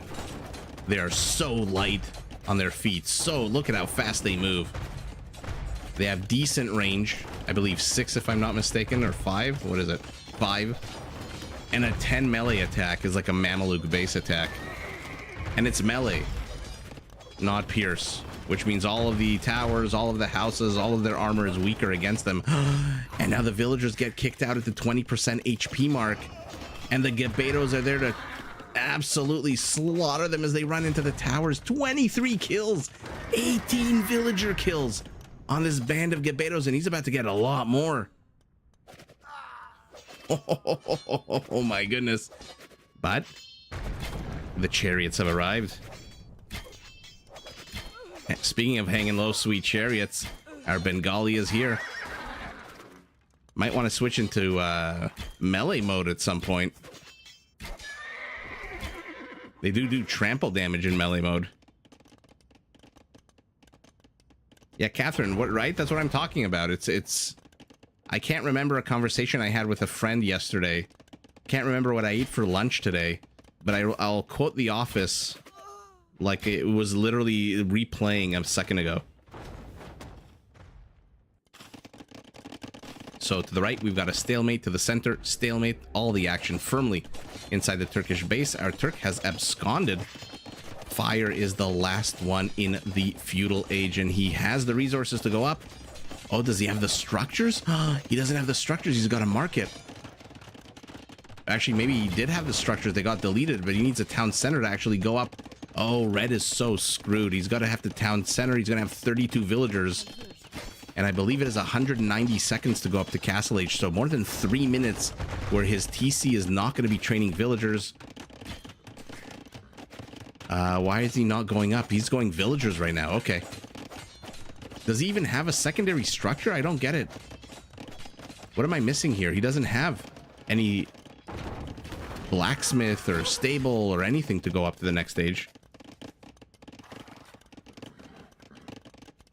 Parks and Rec was great. Not as good as The Office, but great nonetheless. Yeah, there's Castle Age. So he must have had a secondary structure that got destroyed.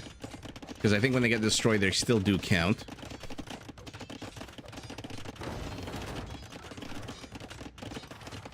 Jose, you do not need to start waiting to enjoy The Office. Watch it immediately and tell us what you think.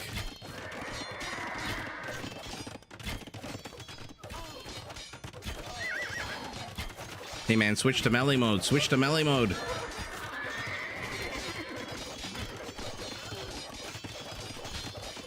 This is the first time I've seen the Radas actually do a good job at anything.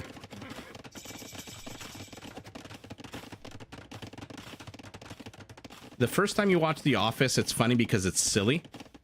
The second time you watch The Office, it's funny because you've been working and you recognize how silly and stupid some of the office politics can get.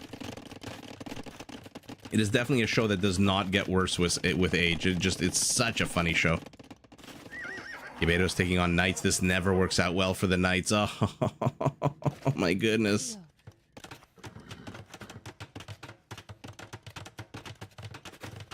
Oh, he doesn't have the melee upgrades for the chariots? Okay, that makes sense.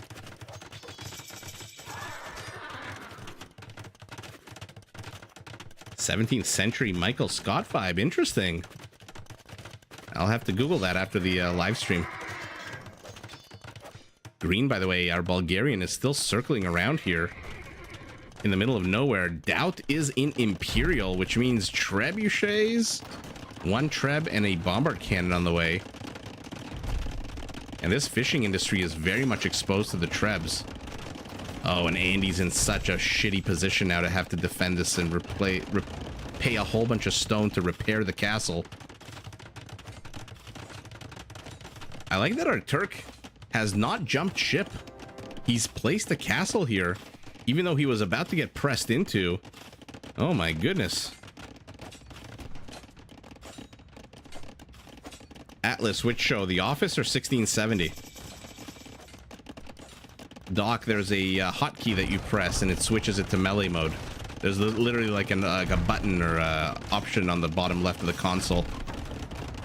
And then the bow and arrow gets put away and a sword comes out. And then he basically becomes a glorified knight.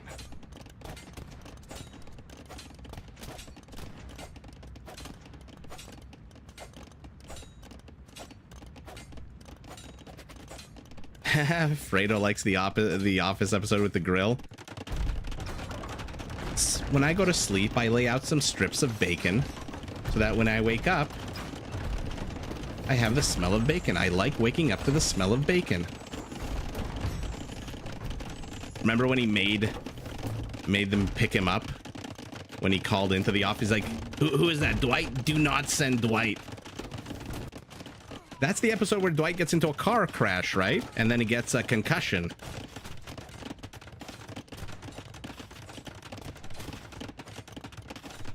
No, Jose, you don't have to wait at all.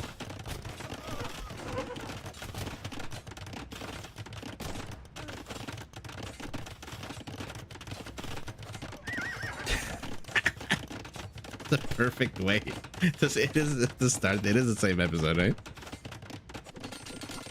And then Michael takes him to the doctor and he gets all upset because Dwight pulls the "that's what she said" joke and the doctor laughs. Oh, right, true. He becomes Pam's best friend. Oh my god, what a panic among the fishing industry, the fishing fleets. If only they could get portaged across the land. They are getting slaughtered. Oh no, a single galley is not going to accomplish jack nothing. Oh, the death of the Bengali fishing industry is happening before our very eyes. Demo rafts, demo rafts. Oh, only how many ships are left? 8? That's a lot more than I thought were left, actually.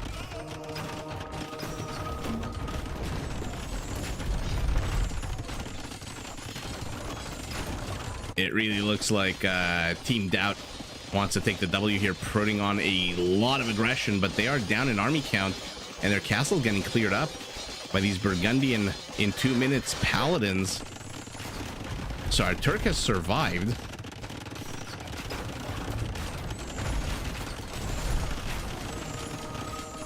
Oh my god, Catherine, I remember that when he was trying to get the doctor to say that his foot injury was more serious than Doubt. Oh my god, Dwight's concussion.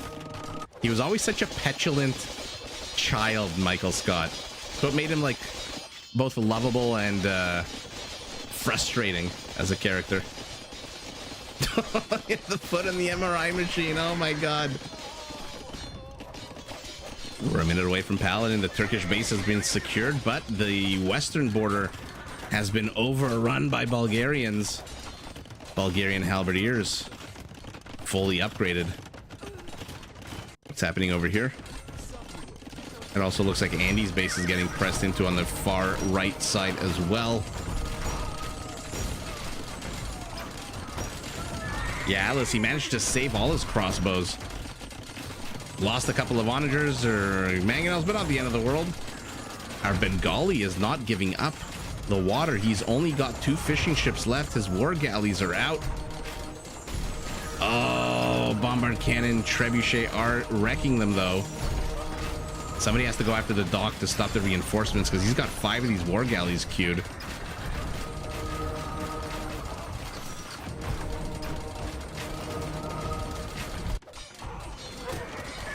Now Doubt's side has 30% bigger army. And Burgundian paladins, as we all know, missing bloodlines are not that great. And so they are running the hell away from these Bulgarian halberdiers, who in all fairness will die. We'll see how many paladins they actually take with them though. Any trade is a good trade here for saps. And in come the Gaberos. Look at how fast they move. Is blue not an Imperial? Timo? Oh, he just clicked up to Imperial. Holy moly. I was wondering, why are these not elite?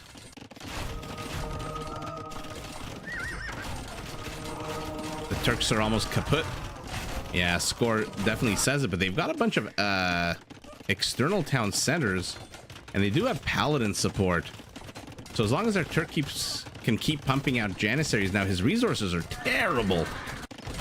So we'll see how long he can.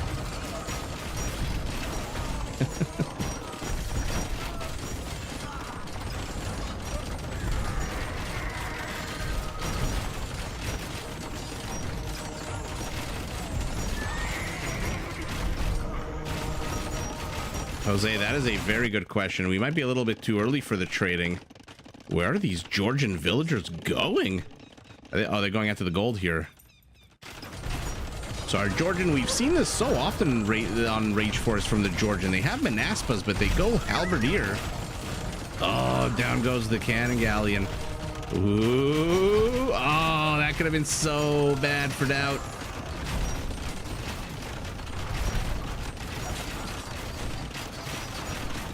Oh, hell, Maggot, that was also an amazing episode. Everyone in the car was fine, Stanley.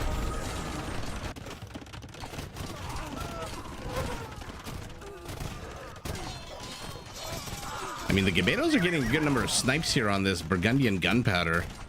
Remember, Burgundian gunpowder do get a 25% attack bonus, so this, instead of 17, I believe it's 21. And instead of 40, it is 50 for the bombard cannons. But they are clearing up blue and green very well. This is a very beautiful counter army to what the Malian and the Bulgarian can train here. Svan towers for our Georgian. Where are the villagers? We're seeing Karambits starting to get massed for Doubt.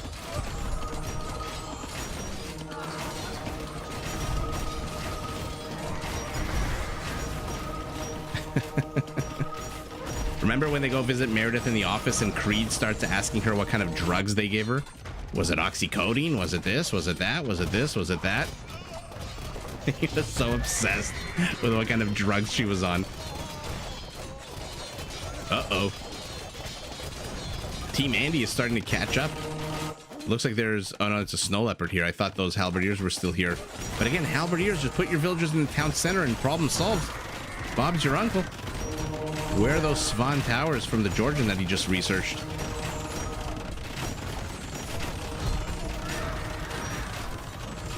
I guess that does help with the with any castles as well, right? Svan towers. It's any defensive structure gets a +2 attack. I think at the end of the show, the last episode, he does get arrested there at the office for living there. Oh no, right when Timo wants to move out, help his teammates here, he is getting attacked. Another demo. Oh my god, we've got Malay harbors. That harbor took out the demo. It itself has 2 demos inside of it. And now it is firing arrows. I love the arrow fire from the harbor. It reminds me of the longbow. It reminds me of the longboat. And another Malay castle here by Doubt. But look at how much infrastructure. 3 castles are here. Army counts are still identical. Civilian populations are still identical. Our Khmer with those Scorpions do come with extra range, so he can hit from further away. Let's see what's going on here. Ooh, our Burgundian is here with Hussars. Our Bulgarian needs Hussars as well, but our Malian is starting. Do we have Farimba? We've got Farimba. 19 attack Cavaliers. And what a choke point to engage into this gate for our Bulgarian. I would love to see some stirrups Hussars out of our Bulgarian. They would absolutely wreck those Burgundian Hussars. Who's the best character and why is it Dwight Schrute?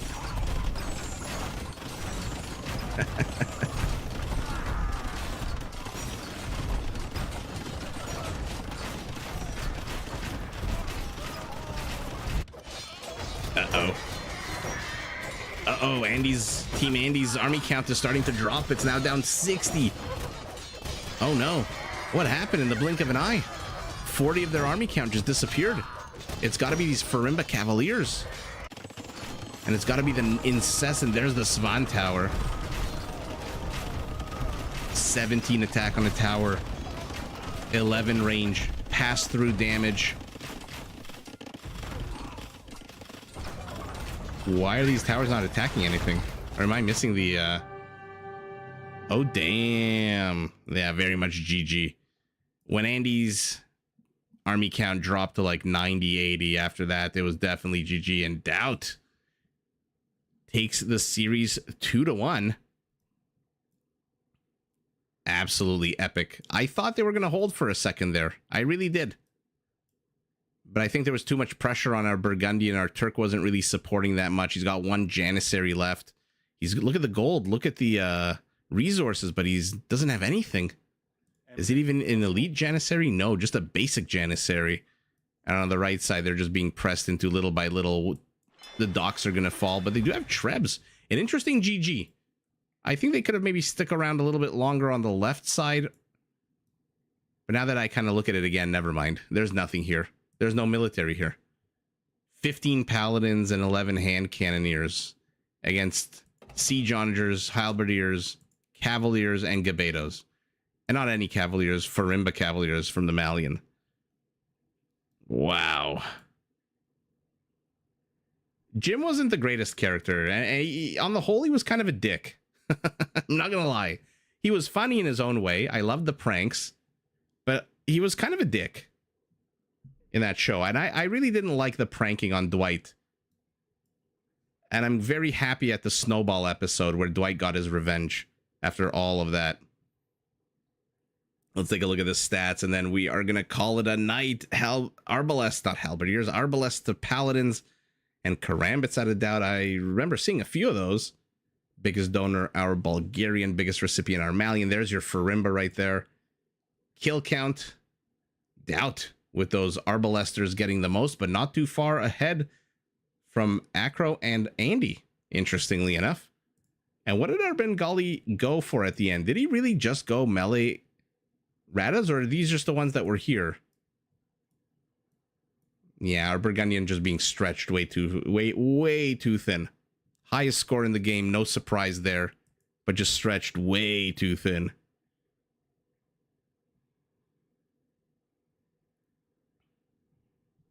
Yeah, Lemmy, absolutely. They do get a little bit boring.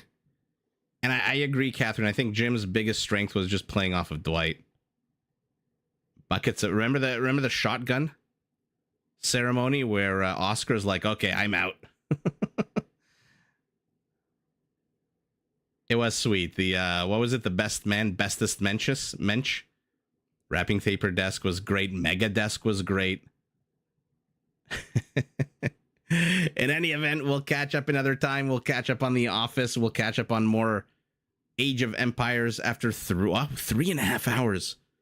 Fantastic sets tonight. The game before this one was just absolutely bonkers with, what would we say, 7,500 kills. But all good things must come to an end. Thank you, everyone, for joining. Thank you, everyone, for commenting. And if you haven't done so yet, do hit that like button. That's funny. And everyone have a fantastic night.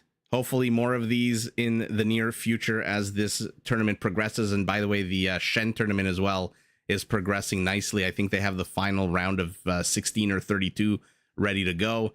And so a lot more evening casts coming. Everyone fantastic. And I will definitely check out 1670 with Michael Scott as a Polish noble. Awesome. Marco, thanks for joining the Discord. Everyone have a fantastic night. I'm going to go grab a bite to eat, and I will see everyone hopefully very, very soon. Take care.